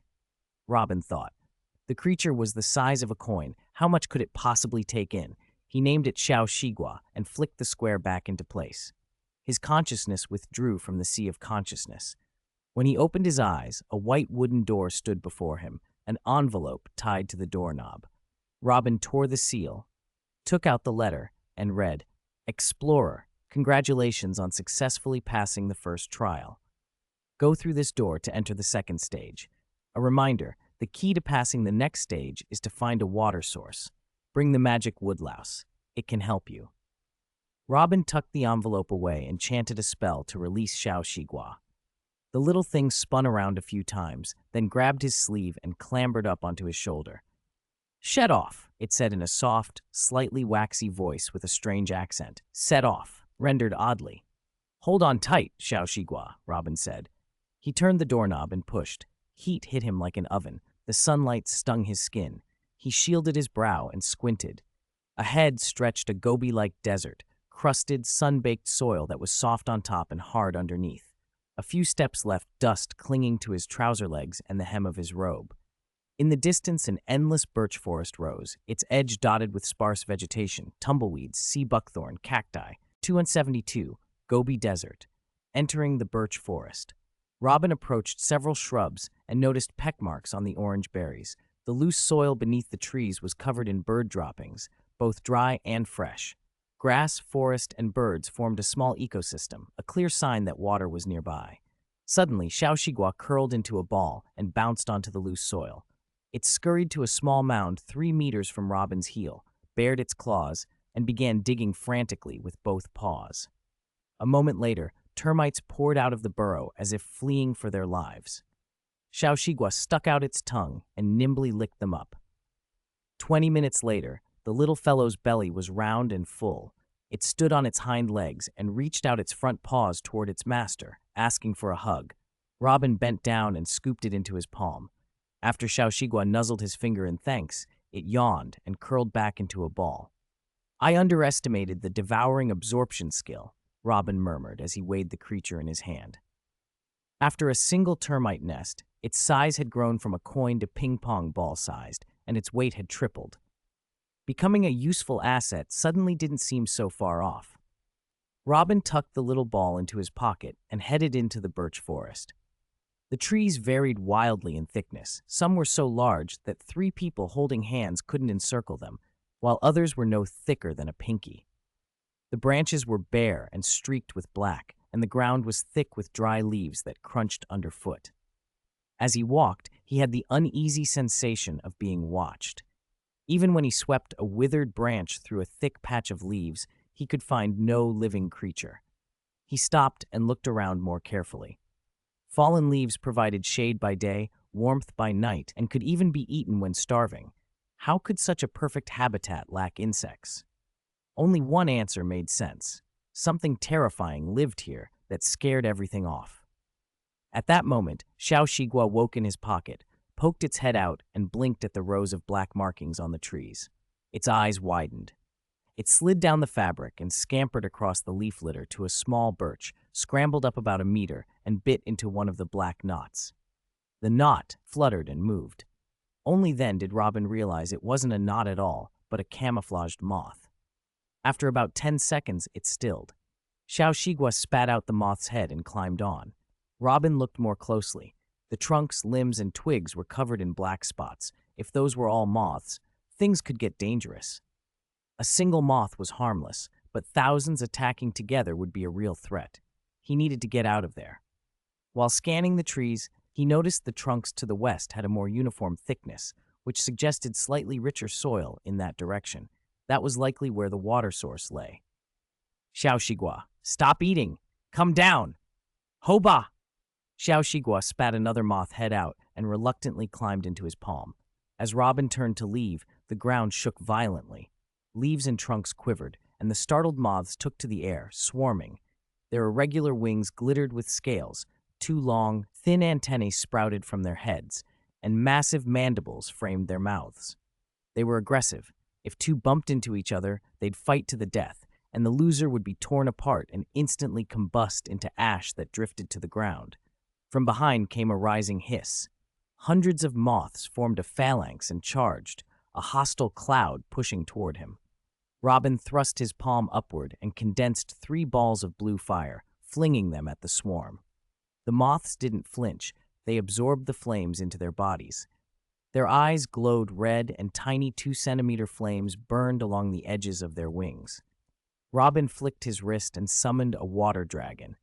It surged into the swarm, but the moths absorbed the water as well.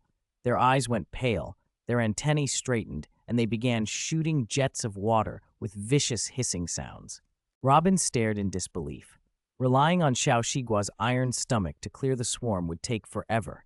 He changed tactics and hurled a large mass of extremely cold water.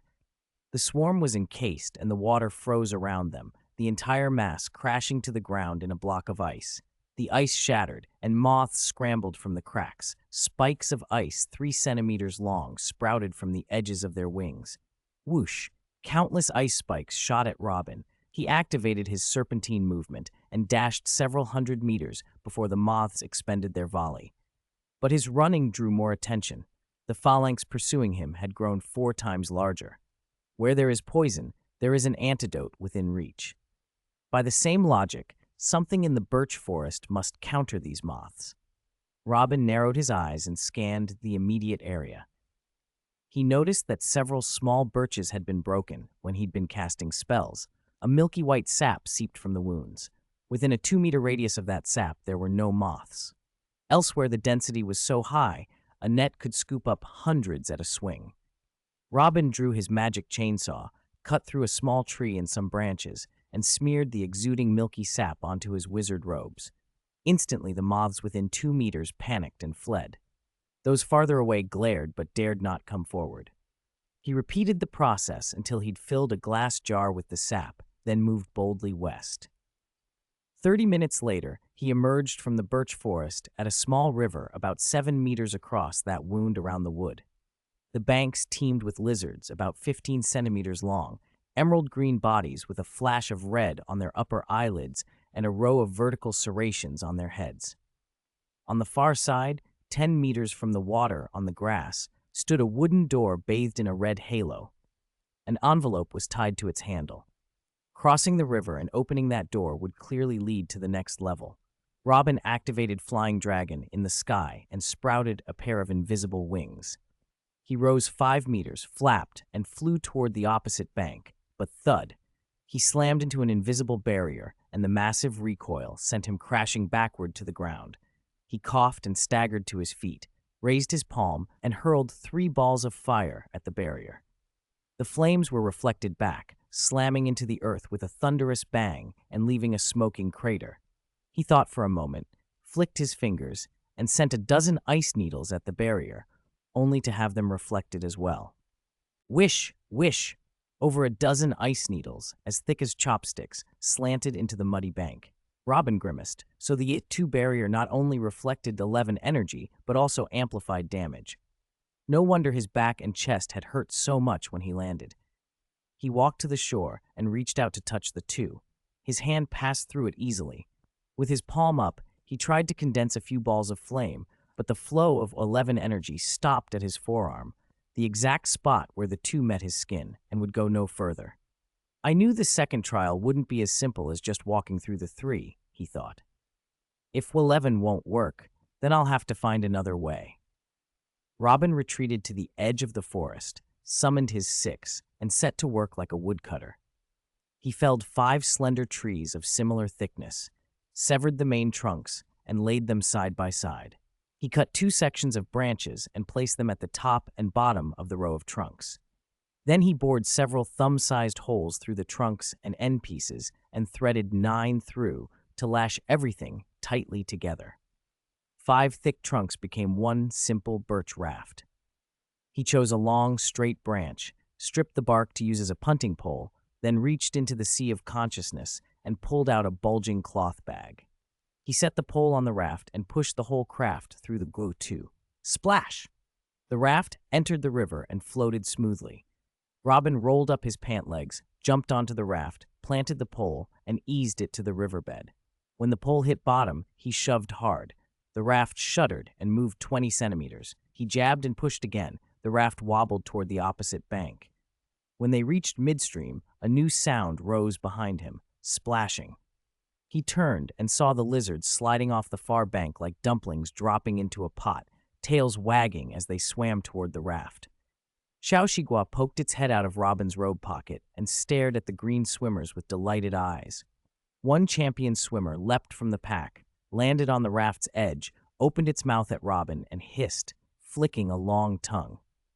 Xiaoxigua uncurled from the pocket, rolled into a tight ball, and rolled out in front of the lizard. Its front teeth sank into the creature's neck, its throat worked, and the lizard slowly shriveled into an empty skin. Robin stared in disbelief. Xiaoxigua even had a flesh-sucking skill. As soon as Xiaoxigua pulled out its teeth, the empty skin sizzled, smoked, and vanished. It licked its lips as if wanting more, curled back into a ball, and rolled toward the next champion swimmer. Then the river changed. As if invisible hands had pulled the banks apart, the width abruptly increased from 7 meters to 50. The lizards in the water grew too, 3 meters long now, their tails thick, bodies powerful, claws and teeth sharp, eyes fierce. They weren't lizard more, they were crocodiles. Robin swung the pole and knocked one croc trying to haul itself onto the raft. Something hard bumped his ankle. He looked down. Xiaoxigua, grapefruit-sized now, had uncurled and was climbing his robe. It was getting heavy. If it grew any bigger, it might crush him. A 4-meter croc latched onto a corner of the raft, and as it rolled in the water, the raft flipped. Robin and Xiaoxigua plunged into the river together. Through the shafts of sunlight filtering into the water, Robin spied a 5 over 7 meters long lying on the riverbed. In any pack, the biggest and most distinctive is usually the leader. To catch the bandits, first take out their leader, deal with the 5, and the rest would be easier. He ripped a small potion bottle from his satchel, bit off the cork, and swallowed the liquid. At once, an unbearable itch flared from somewhere deep inside, like a feather brushing across his heart. He wanted to tear the skin behind his right ear free. After a dozen seconds, the itch shifted into pain, sharp, like 100 blades carving flesh and scraping bone. Dizziness washed over him. Then, abruptly, the pain stopped. He reached back and felt 3 slits behind his ear. Gills. He opened his mouth and took a deep, watery breath. Water flowed through the gills and oxygen fed his body. Everything cleared. His field of vision widened. Seaweed-like frills had sprouted from the edge of Xiaoxigua's shell. It flicked them and swam like a little fish. So it was amphibious after all. Robin kicked with the new flippers forming at his feet and swam 5 meters away from the five. The top eight lying on the riverbed was covered in pearl-like scales. Its head, body, and tail were fiery red, its four claws indigo. A row of serrations ran along its head, faintly glowing red. A shadow passed overhead.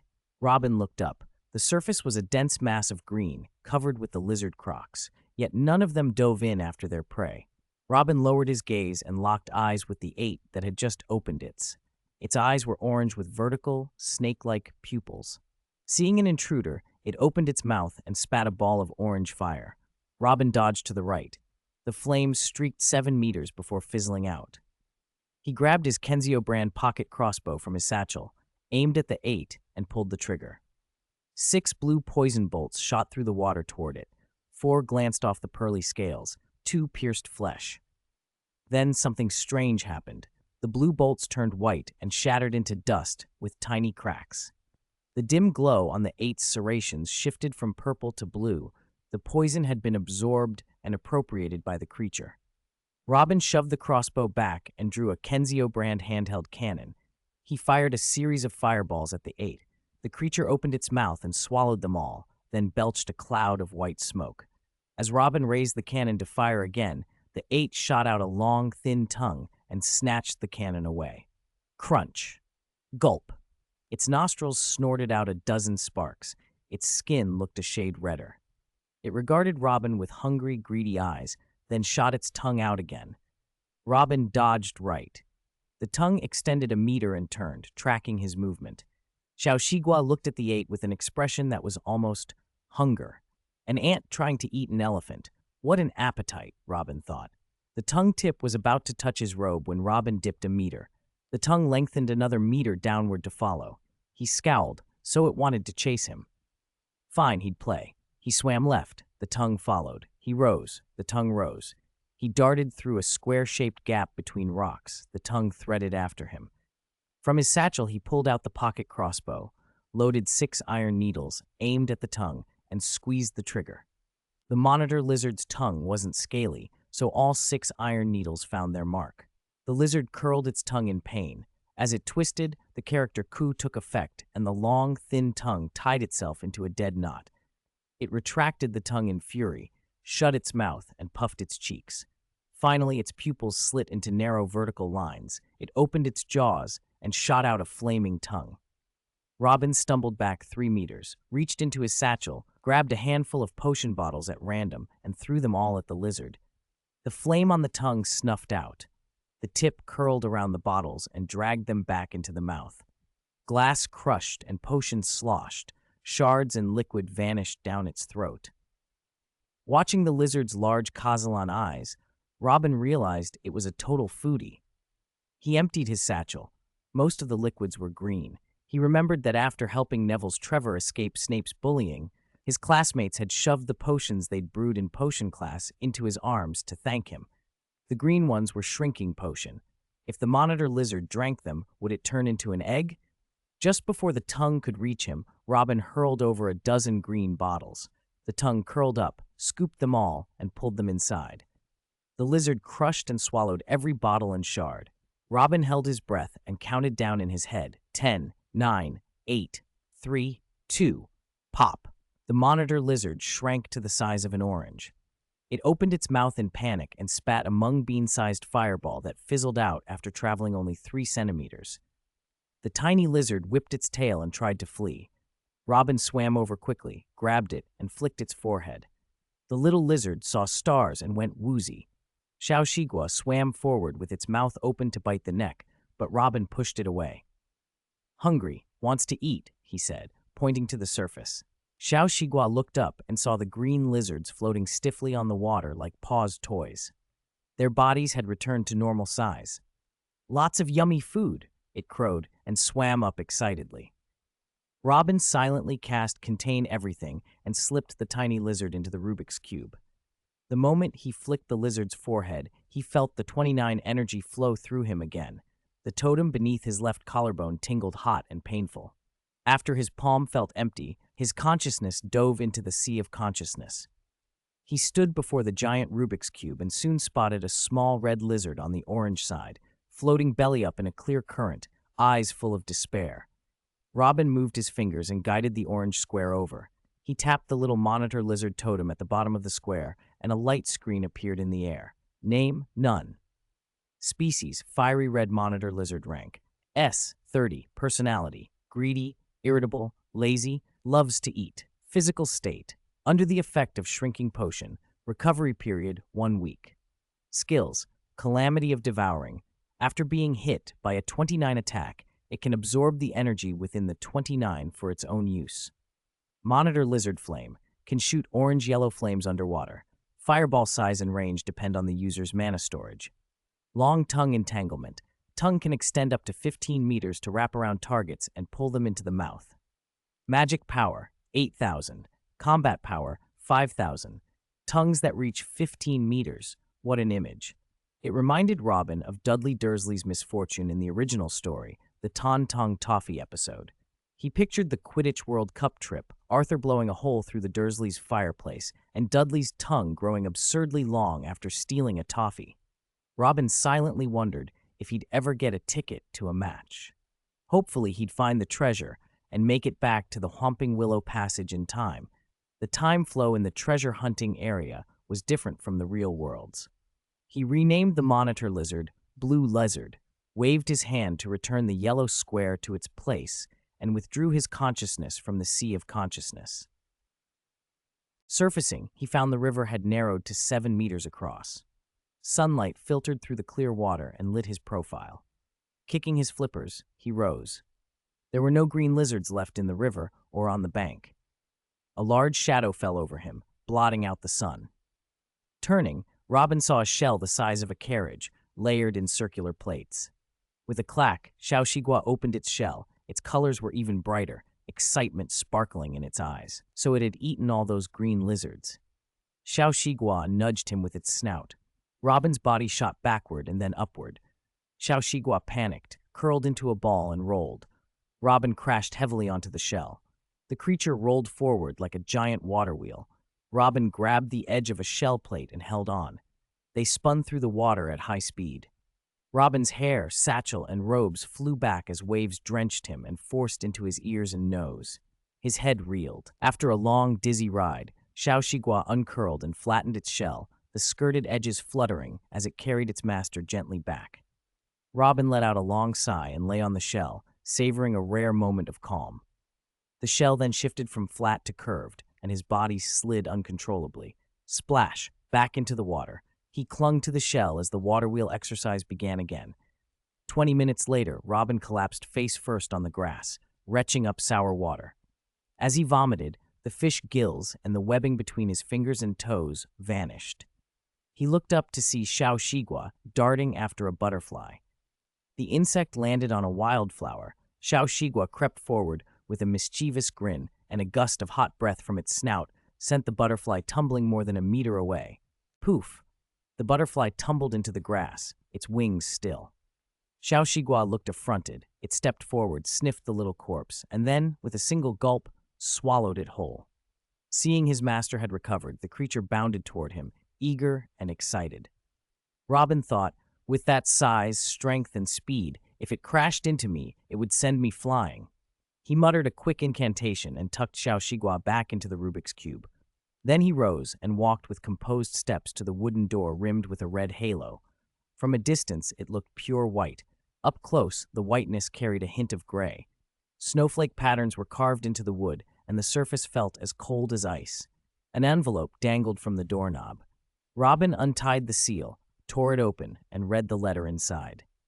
Explorer, congratulations on passing the second stage. Open this door to enter the transition space between the second and third stages. Reminder, use your eyes well and pay attention to details. If you fail to do so, even if you complete all stages and seize the treasure, you will not be able to return to your original world. So the third stage would reward observation and subtlety.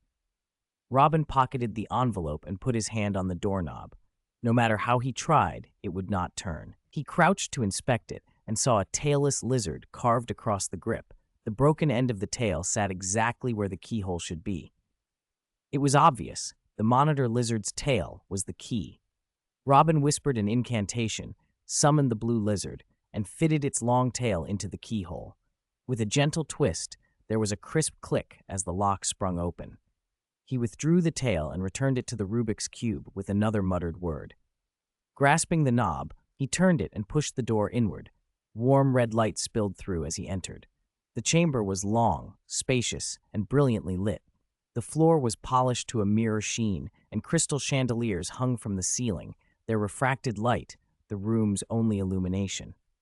The four white walls bore no windows or doors. Instead, each was crowded with over 100 paintings in gilded frames under glass. The people in the canvases looked more than painted, every detail rendered with uncanny realism, landscapes, portraits, scenes, each as vivid as a photograph. Robin moved along the wall, studying the pictures. The first showed a roiling sea of clouds overhead and a storm-dark ocean below, with a pillar of stone rising between them. At the peak rested a tombstone-shaped chair. On that chair sat a sorrowful old man, drawing board in his left hand, quill in the right, neck craned as he gazed at the clouds. In the bottom right corner, the title, The Cloud Gazer, was written in emerald ink. The second painting split its composition, a Gobi desert and a birch forest on the left, grassland and yaks on the right, a winding stream between. The riverbank near the birch trees teemed with small green lizards. In the river's center, a blurry red shadow hinted at a giant monitor lizard. The caption read, Gobi Monitor Lizard.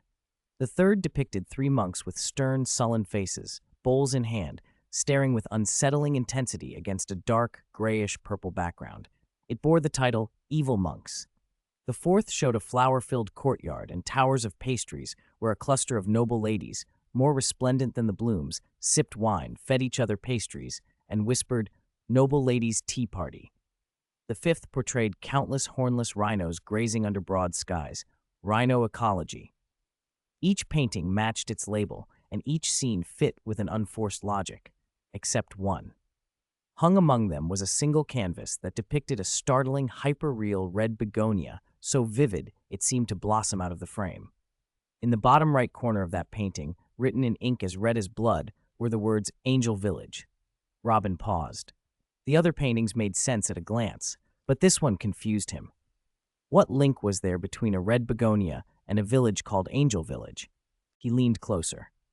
For a moment, a red shape seemed to move across the glass, but when he stepped in to examine it, all he saw were the chandelier's glints reflected back. He turned away to look at the next picture. At that instant, the Angel Village painting crashed to the floor with a bang. The glass splintered. Robin bent to pick it up, and a pale hand shot through the torn canvas, grabbed him, and dragged him into a space of bright red like a lattice of light.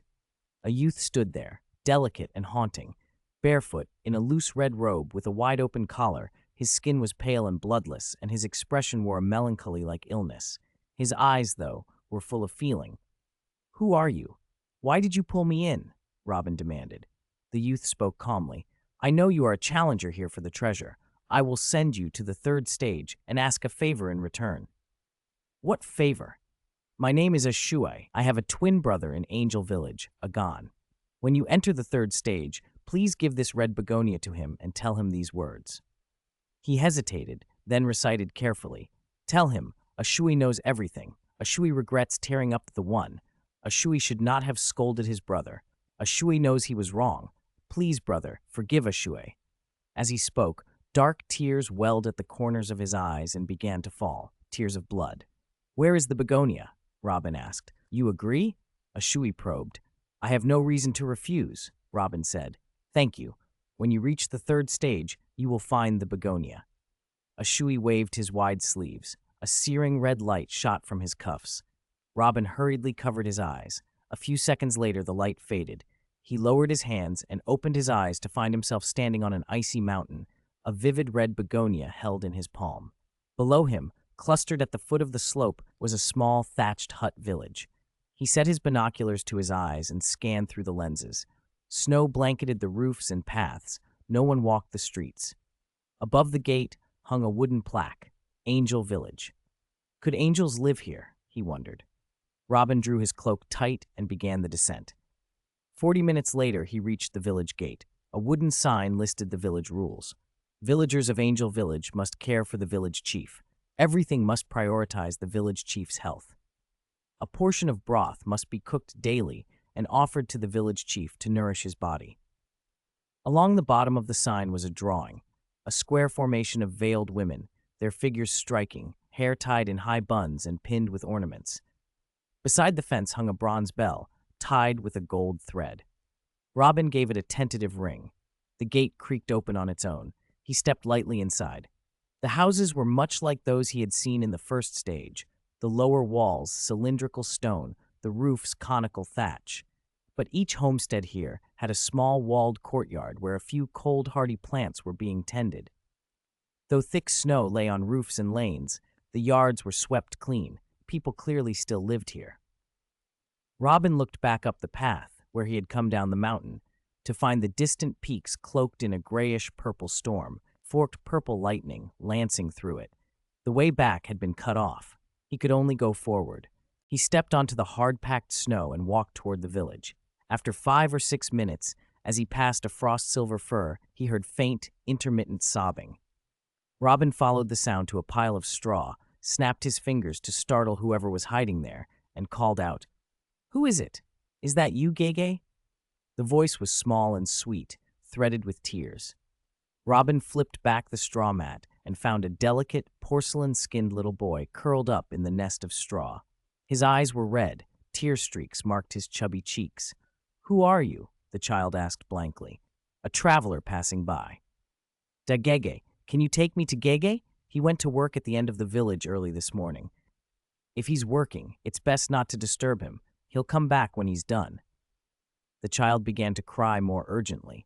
"I have something important to tell Gege. He's the village chief. Everyone respects him here. No one would question him about handling private matters during the day." Robin's eyebrows shot up. The village chief? Finding the chief should have been a matter of minutes. "All right then. Do you know the way?" The boy puffed his chest out. "Yes, I know every road in the whole village." "That makes things easy." Robin hauled the child out of the straw. Although his clothing looked warm, the little boy's hands were like ice. When he walked, snow swallowed him up to his thighs. Seeing him wasting time, Robin scooped him up and slung him over his shoulder. The boy pointed, and after a few turns they arrived at the gate of a 2-story villa. It smells good. They're making chicken soup for Jage," the child said, rubbing his eyes with greedy relish. Robin pushed open the gate. Inside, wooden racks bore the carcasses of wild pheasants, rabbits, and snow weasels. In the center of the courtyard, an earthen stove held a pot with tiny holes in its lid. Appetizing steam curled from them. The courtyard itself was neat and swept. He put the child down, opened the unlocked door, and stepped into a bright, spacious room. A fire roared in the hearth, making it as warm as early spring. "Gege, I want to see Gege," the child called, and bolted for the stairs. Robin hurried after him. 10 seconds later, they were at a wooden door with a brass plaque, Village Chief's Office. The boy raised his fist to rap, but Robin grabbed his wrist and clapped a hand over his mouth. The tight curtains, the faint sound of running water, and a subtle stench all told him what the child shouldn't know. He tucked the boy under his arm and went back down, saying softly that Gege was busy and asking him to wait on the sofa. An hour later, there were footsteps on the stairs. 4 veiled women came down. Fair-skinned, stunning, with eyes like late autumn water that glinted with unmistakable hunger when they looked at the child. The boy shrank behind Robin, muttering. The women's expressions shifted from surprise to eager desire the instant they saw him. A woman with her hair piled high, pinned with a red hair ornament, moved forward with a sensual sway. Robin, who hated the heavy, cloying smell of them, pulled a handkerchief over his nose and mouth. The woman scowled at the gesture. "An intruder," she said with a sharp laugh. "I thought you might be handsome enough to keep around for a few days' fun. Who knew you'd be such an insensitive oaf? Run fast tonight, or—" Her laughter cut off the threat into a malicious tease. "Tisna, if you don't want him, why don't I have my turn before we deal with him?" a small, greedy-faced woman suggested. "Lucy, of course," the woman called Lucy said, clapping her hands in delight. "Fantastic. I'll go home and boil water right away. But don't get ahead of yourself. you might not live long enough to enjoy it. With that, Tisna pulled the red hairpin from her head and plunged it hard into Lucy's neck. Lucy groped wildly, eyes pleading for help, but no one lifted a hand. As the hairpin was wrenched free, Lucy's body collapsed, rapidly shriveling like dry paper, skin gone slack like a balloon that had been deflated. She wasn't yet a corpse, her eyes still rolled in their sockets, but for all practical purposes, she'd been drained into a papery husk. Elisa, roll up the paper skin and throw it in the stove. Soup made like that is the most nourishing. If a Gon drinks it, his performance tomorrow will satisfy everyone, Tisna ordered coldly. Yes, Elisa said, trembling. She rolled Lucy's useless shell into a neat bundle. Tisna snorted and led the others out.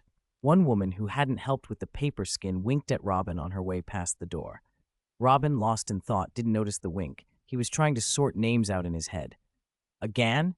The red-robed youth they'd mentioned earlier had been called Agan, and the little boy had just said his Gege was Agan. Child, is your Gege named Agan? Robin asked.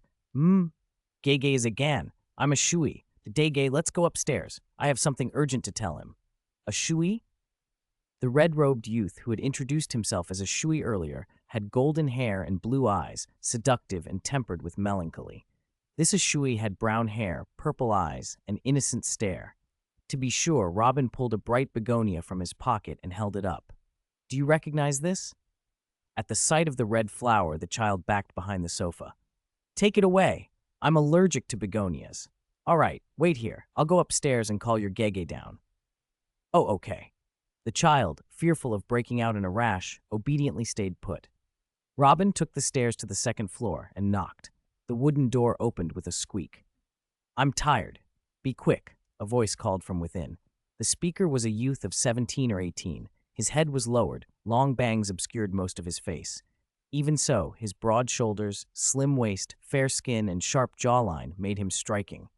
Left side or right side? He asked, almost absent-mindedly. The youth lifted his head. At first he froze when he saw Robin, then hurriedly adjusted his loose robe to hide the red marks on his skin. The robe had no collar. His cold, clear eyes peered out from behind his hair like knives. An intruder? He said. Robin replied. Did Tisna tell you to wait for her tonight, or to run fast? To run fast, Robin said. The youth pushed his bangs back, and regret flickered across his beautiful face. Intruder, I'm afraid you won't make it through tonight. Whether I live or die is my business, Robin said. Does Angel Village have any secrets? 277. Attacked late at night. The man-scorpion monster. Angel Village, what an ironic name. Come in. I'll tell you all about the filth of this place. A thin scent of begonias kept leaking out from the closed room. Robin raised an eyebrow. Can we go somewhere smaller? Of course. Follow me to the study. The young man shut the door and led Robin down 2 corridors to a small, windowless room lined with books. When I'm not busy, I hide here to read. You can't find books outside. Maybe that's the only perk of being village chief. He brewed 2 cups of tea, handed one to Robin, and sat in an oak chair. Then he began, slowly, to lay out the sordid affairs of Angel Village. Angel Village was matriarchal. The women reproduced asexually. By drinking the holy water from Phoenix Cry Peak, they could give birth to an adult woman 4 months later. Every 20 years, the Phoenix Cry tree on Phoenix Cry Peak bore a holy fruit. If that fruit was harvested and then nourished for 100 days with fingertip blood from every woman in the village, it would split open and produce 2 male infants. While still inside the fruit, the brothers would unconsciously fight for nutrients. After birth, one would grow rapidly, the other stunted and slow. The fast-growing son became village chief at 15 and worked at the end of the village every day. His daily duty was to expose his throat and chest so the women's hairpins, actual body appendages like mouthparts, could pierce him. Those hairpins sank into a host's skin, suckled flesh and blood, and converted it into a kind of energy that they transmitted back to their owners. Absorbing that energy gave the women intense pleasure. The hotter and faster a host's blood ran, the stronger the pleasure feedback. So before they withdrew their hairpins, each woman forced the village chief to do several rounds of rigorous warm-ups to raise his body temperature. Once named village chief, you couldn't resign. The title was a shackle until another eligible chief had been raised to adulthood. Robin rubbed the tip of his nose, embarrassed. He'd pictured the village chief's sacrifice in different, worse ways. Besides you, who else in the village is called Agon? The twins born from the holy fruit. The elder is named Agon, and the younger Ashui. That's the rule of Angel Village. Is it true the women turn into monsters at night? Robin asked. The last intruders? The lucky ones lasted 3 or 4 days. The unlucky ones didn't see the next dawn. The youth shrugged. I've never seen their remains. Either the monsters ate them, or they were burned as fuel. Robin considered the possibility, used as furnace fuel. He pulled a begonia from his pocket and waved it under the youth's nose. Do you recognize this? The young man recoiled, covering his mouth. Please, put that away. I'm allergic to begonias. Robin put the flower back and asked, Where is the previous village chief now? So this Agon was not the one the young man had meant. The one separated from his brother must have been the previous chief. The youth shook his head. I don't know. In the whole village, probably only the real power, Tisna, knows where the previous chief is.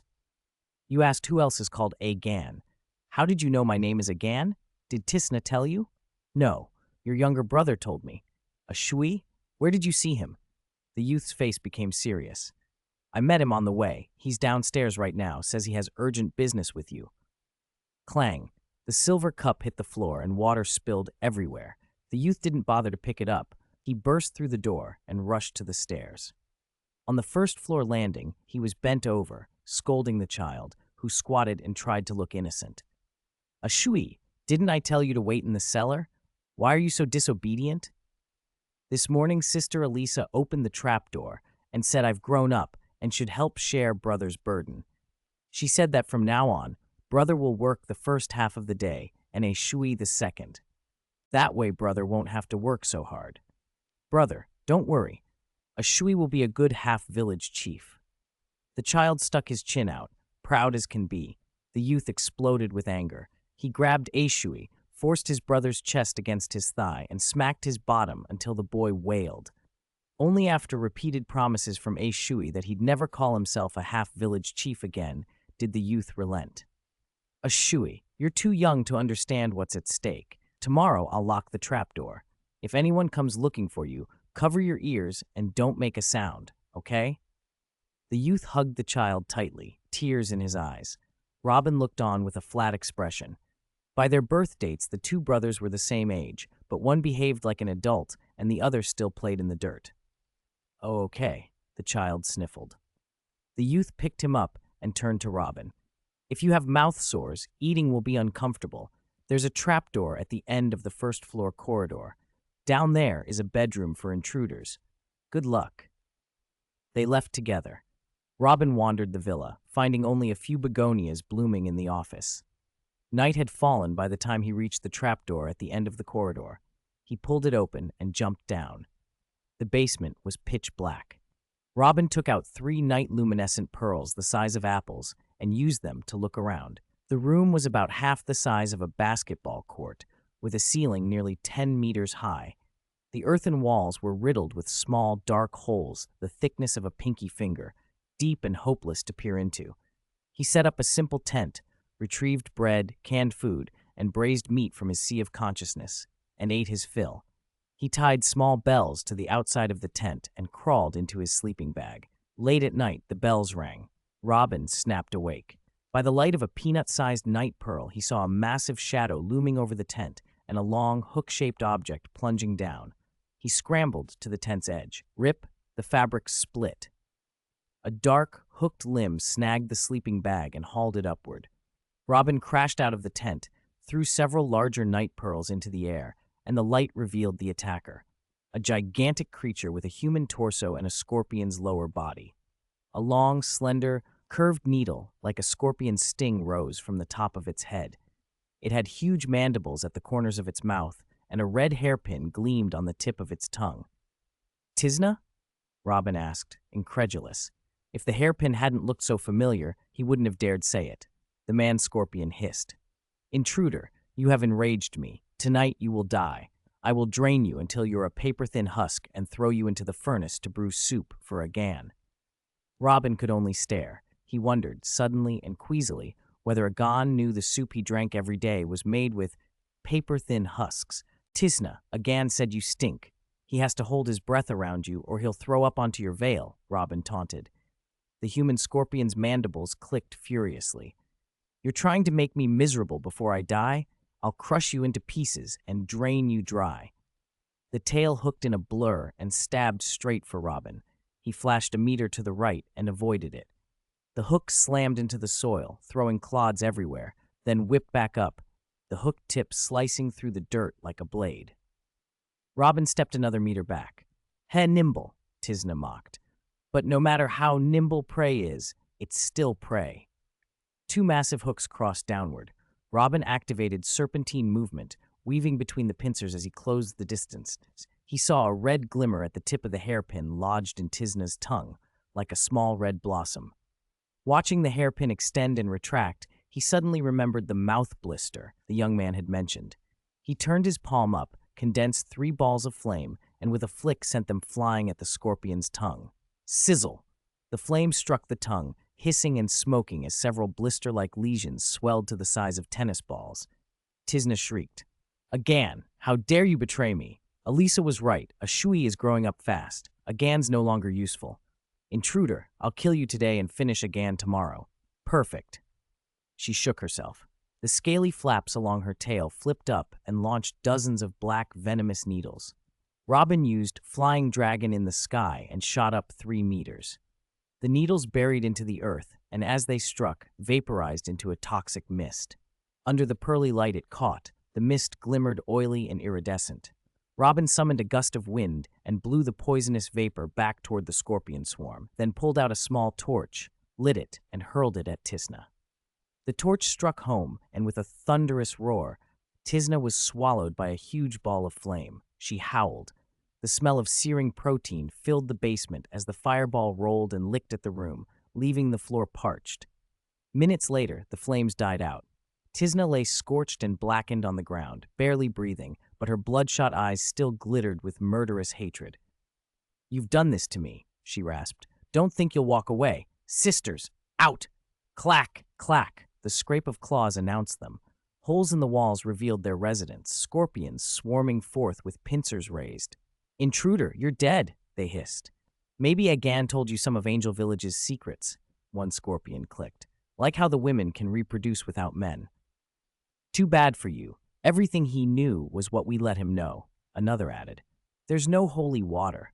The village women are human scorpions with 2 reproductive systems. From 1 egg sac, we lay 10,000 eggs. One becomes a human scorpion. The other 9,999 hatch into intelligent scorpions. We obey only our queen. Men are either sucked dry by the hairpin and burned as fuel or fed to us, except Agan, the last village chief. I loved him too much. After he stepped down, I killed him, turned him into a spirit body, and sealed him inside my hairpin. Then we could be together always." Robin's expression tightened. If the scorpions were intelligent, this was easier to exploit. He blew the silver whistle to draw the swarm's attention, then pulled out the Kenzio brand loudspeaker and bellowed. "Hatched from the same mother, from the same egg sac. She is human, you are arthropods. Her name is Tisna, you are scorpions.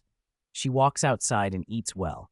She can suck the blood of young men every day to regain strength. You hide in cramped holes, scavenge rotten meat, flies, and mosquitoes. She is honored and obeyed. You are driven by her to do dirty, exhausting work. Do you want to fight for a chance to be masters?" Clack, clack! The scorpions responded, pincers clicking with excitement. 1 egg sac, 10,000 eggs. Only one becomes human. If Tisna dies, that spot opens up. What are you waiting for? Attack! Tisna's reddened eyes went wide with fear. "Who told you that the quota opens if I die?" Robin tapped his temple and mouthed intuition. The scorpion's reproduction worked like a goo. If the goo king died, another would arise from the swarm's struggle. The scorpions surged toward Tisna. Robin unfurled his wings and rose to watch. Tisna crushed dozens beneath her carapace as she rolled, but hundreds more poured in from all sides. Soon she was surrounded. Scorpions drilled through her shell, gnawing into flesh and blood. Tisna lashed out with her hooks and claws, but the onslaught never stopped. Her struggles weakened. Finally, her limbs dropped silent. With a final thud, her claws hit the ground, and she lay still. The hairpin slipped from the tip of her tongue and clattered onto the floor. Robin produced the infinitely extending elastic adhesive Fred had given him, flicked it out, and stuck its palmed end to the hairpin. He pulled it back into his hand. The hairpin's tip flashed a red light, as if something inside were trying to escape. Around the room, one scorpion began to bulge and change, its upper body hinting at a human-like shape. The nearby scorpions noticed first and brandished their pincers, surging to tear down the emerging new king. Robin didn't need to stay. King rises, king dies, over and over until only one remained. He folded his wings and slipped up through the trapdoor to the first-floor living room. The hairpin, having been held in a mouth, was smeared with dirt and odor. He wiped it with a damp towel by the fireplace and noticed something odd. It was smooth and bright, but reflected nothing. No human face, not even the firelight. The same quality reminded him of the black shard that had let him into the strange alternate world. He pulled out the small hammer he'd received last Christmas and tapped the tip of the hairpin lightly. Snap, the hairpin shattered. From the break spilled a scatter of red motes. They hung in the air, coalescing until a human figure stood before them, a handsome, blond, blue-eyed man.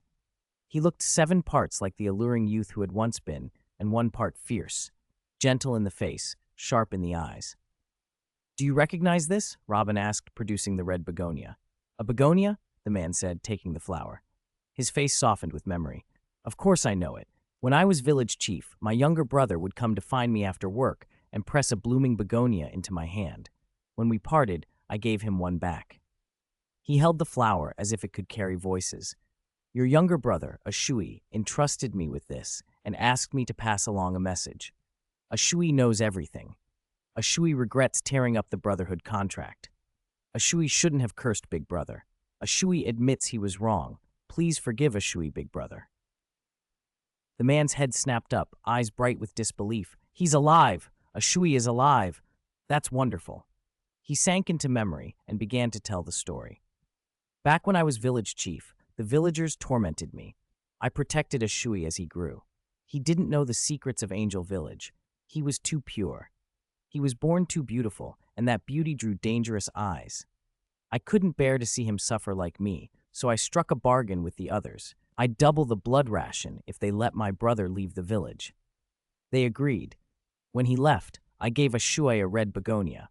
To make sure he wouldn't try to come back, I said harsh, cruel things, words I didn't mean, made him believe he'd been abandoned. I thought he'd have a good life once he was gone. I never imagined, 10 years later, Tisna would get drunk and boast that she'd sent people to ambush and kill Ashui at the foot of the mountain on the night he left. Only the village elders knew the route out of the valley. I only escorted him past the gate." He looked at Robin, pleading. "Intruder, Ashui entrusted you to deliver the flower and the message. He's alive, isn't he?" Robin met that hopeful gaze and didn't want to shatter it. He should be. He should be living brightly, like this begonia. He set the flower down gently. "I came here looking for treasure. Do you have anything to tell me about it?" The man slammed his palm onto the sofa, anger flaring. "I know more than I used to. Since I became bound to this hairpin and followed Tisna for years, I learned secrets no one was supposed to know." He paced a little as he spoke. "The villagers led by Tisna are not human. They're human scorpions, transformed scorpions, invaders. This place wasn't called Angel Village originally. It was Phoenix Valley. It was green and full of life, mountains, clear streams, grasslands, animals everywhere. At the valley's heart stood the Phoenix Divine Tree. Every 20 years it bore a sacred fruit, and from that fruit came twins. One twin would mature faster and become the Valley Spirit, guardian of Phoenix Valley. The other matured slower and lived among the creatures, treating their illnesses and injuries. One day, a human scorpion of enormous size came begging refuge. Her homeland destroyed, she said. The divine tree and the twins were kind and let her stay. They shouldn't have. She led her tribe in, sucked the blood and flesh of the valley's creatures, imprisoned the phoenix tree, built their nest under it, and even tried to steal the valley's treasure. Luckily, the divine tree had a contingency. It hid the treasure, summoned a snowstorm to suppress the scorpion leader, and kept the human scorpions from leaving Phoenix Valley to conquer other lands. Robin listened, then asked what he wanted in return for this knowledge. The man's face lit with a plan. You're different from the other intruders I've seen. You notice things. You might have the sense to finish what we couldn't. Help me destroy the human scorpion tribe and restore Phoenix Valley, and you can have the treasure. Do you have the authority to promise that? Robin asked. I do. I haven't fully faded. I am still one of the valley spirits. He leaned forward.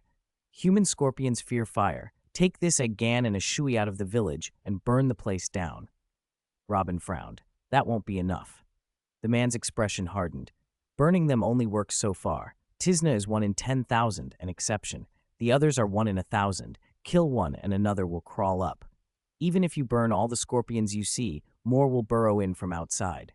The real way is to find the Phoenix Divine Tree, go into the human scorpion lair, kill the scorpion queen, and cut off their source of power. Then the scorpions left in the village will revert to ordinary scorpions, and once Phoenix Valley recovers, the creatures here will know how to deal with them. How do I find the Phoenix Tree? Robin asked. Legend says it stands where the first ray of morning sunlight falls, the man replied. Then, softer, Intruder, if you meet my younger brother again, please tell him I'm sorry. Agan always worried about a Shui. No messenger work, Robin said bluntly. Hold on to your breath and tell him yourself. The man opened his mouth in surprise. Before he could react, Robin produced a magic glass orb and drew the man's spirit into it, sealing him inside. The little courtyard beyond the windows was already brightening. Dawn was coming. Robin ran up to the roof and watched a beam of golden-orange light slice out of a gray-blue storm hanging over the northern snow peak. The Phoenix Divine Tree stood there. He ate a few hamburgers, a tin of food, and some milk on the roof to refill his strength, then hurried back downstairs. In the living room, he ran into Agan, who shouted in relief. You're alive! That's great! Where's Tisna? She's dead, Robin said shortly. Completely dead. Agan's grin spread without restraint. Then, from the end of the corridor, the trapdoor creaked and pushed open. A pale figure with white hair and skin crawled up on all fours, eyes fixed on the youth with a feral hunger. Tisna, didn't you say she was dead? Agan stammered. Calm down, Robin said. This Tisna isn't the same. She's nowhere near as clever or powerful. He tossed Agan a small device. Catch this. It will activate a fire shield to protect you and a Shui. As he spoke, Robin moved toward the door. Agan called after him. Where are you going? To find the Bandit King, Robin said. First, catch the king. I'm going to take out the human scorpion leader. What is a human scorpion? Agan blurted. Robin rolled his eyes. The boy was a new, clueless little village chief, no different from the others at first. Don't ask so many questions, he said. Just know this. Once the human scorpion leader is dead, you and a Shui can live a normal life. He stepped out of the small courtyard. Along the path to the gate, villagers lingered at the edges of the road, eyes glazed with hunger but too afraid to hunt. Beyond the village fence, Robin headed straight toward the foot of the North Peak. He activated the flying dragon in the sky skill, summoned invisible wings, and flew toward the summit. When he reached the edge of the gray-blue storm, a tornado appeared out of nowhere, wrapped around him, and together with the wall of white snow, slammed him back down to the foot of the mountain. Coughing, he thrust a hand out of the pristine snow, followed by an arm, a head, and finally his upper body. Robin brushed the snow off and stared hard at the distant storm. After a moment's thought, he silently chanted and released Norbert. It's freezing. My tail's almost frozen stiff, Norbert complained, legs trembling. Stop pretending. You're a dragon, a fire dragon, afraid of the cold? The little black dragon put on an embarrassed look. Heh, I was joking. Want to have a snowball fight? My snowballs are perfectly round. Quit joking. I called you for a reason. Did you see the storm at the top? I see it. Carry me up. If you sense anything wrong, fly down immediately. Don't worry. A little storm like that's nothing, Norbert boasted, an overconfidence that turned out to be misplaced. At first his flight was steady, then shaky, and soon another tornado spawned and hurled Robin and the dragon back to the mountain's base. Norbert was hurt in the fall, howling so loudly it made ears ache. Robin had to promise a string of favors before the dragon calmed down. He recalled Norbert into the magic cube, drew out the climbing gear he hadn't used in a year, bought before the Big Peak expedition, and started to climb. He didn't reach a tornado this time. Instead, an avalanche came down. Robin pulled out a marble, pressed its switch, activated a magic shield, and rode the avalanche down inside its protection. 10 minutes later, the shield shattered with a crack. Robin swayed and plunged into the snow with a muffled thump. Flying, riding, climbing, all three methods had failed. He didn't feel angry or frustrated. He grinned. While the avalanche rolled, he had glimpsed something beneath the ice that explained how Tisna had retrieved the sacred fruit. He stood, conjured several small fireballs into his palms, and sent them rolling across the snow. The fire melted the packed drifts, and soon a 2-meter-high circular hole had opened before him. He drew a magic saw, cut through the thick ice covering the hole, changed into spiked leather boots, and crawled through. The surrounding ice was translucent, studded with glowing white specks, so Robin could see the path ahead without a luminous pearl. After climbing upward for about an hour and a half, the slope leveled. A few minutes more brought him to the edge of a suspended platform. Before the platform yawned a vertical shaft roughly 50 meters across. Floating at the top of the shaft was a large tree with fiery red leaves. Dangling from its roots was a long structure like a bunch of grapes. Each grape, a green sphere the size of a wash basin. Dark shapes moved faintly inside those spheres. At the bottom of the shaft lay a giant white worm, 10 meters long, 3 meters high. Its head was no bigger than a basketball hoop. The short, thin, claw-like appendages along its sides couldn't support its bulk, so it moved by wriggling. The giant white worm expelled a wash basin-sized green sphere from its tail. The sphere floated slowly up to the hanging cluster and oozed a self-luminous green liquid that spread through the bunch, brightening it. At the same time, the red of the tree dimmed slightly. Clearly, the green sphere was siphoning the tree's nutrients. Robin glanced along the suspended platform and spotted a hemp rope hanging down to the shaft's bottom on the right. He pulled on dragonhide gloves, gripped the rope, and descended. The worm saw the intruder and turned its head. Its mouthparts moved, and it sprayed white silk, about half as thick as a pinky finger. Robin jumped back a meter to dodge, but a strand of silk sprayed from behind and snaked around his ankle. In less than 3 seconds, the silk had circled and wrapped him into a white cocoon. Ambushed from behind. Clever, Robin muttered. He drew a magic dagger, flicked its switch, and a 1-centimeter-high flame burst from the blade. With a quick slash, the cocoon split with a sizzle. He broke out and found 8 giant white worms arrayed around him. They moved their mouthparts in unison and sprayed white silk. Robin summoned his wings, leapt into the air, and hurled a large orange-yellow ball of flame at the convergence of the 8 silk streams. One stream ignited with a loud sizzle, but the other 7 did not flame up. Those 7 were probably illusions. He notched 3 arrows, wrapped their tips in oilcloth, set them alight, and sent them flying. They struck the abdomen of the worm whose silk had burned. A scorched protein smell, exactly like Tisna's, wafted up from the hole. Could this giant white worm be the leader of the man-scorpions? The worm rolled and screamed, a noise like a pig being slaughtered. As it writhed, the arrows fell free, and its wounds healed rapidly. The howling stopped. The 8 giant worms writhed together, sweeping through each other until they were indistinguishable, their mouthparts moving in perfect synchrony. But only one set mouthpart sounds echoed from the bottom of the shaft, and it was so faint Robin couldn't pinpoint its source. He considered landing and slashing wildly, but that would hand the initiative to the creature. He needed a way to force the worm's mouthparts to make louder, more revealing noises. Robin took out the damp squib George had given him, lit it with flame, and tossed it. Boom, the deafening explosion startled the giant white worm. Its mouthpart rhythm and force changed dramatically. Suspended in midair, Robin used that change to locate the worm's true body. He drew his bow fully and loosed 6 flaming arrows. They struck true. A deafening roar filled the shaft, and the illusory worms vanished. On the icy floor rolled a single giant white worm, wailing and writhing. From the cluster of green spheres above came a rustling sound. Robin flew up to the hanging bunch and peered through a thin green membrane.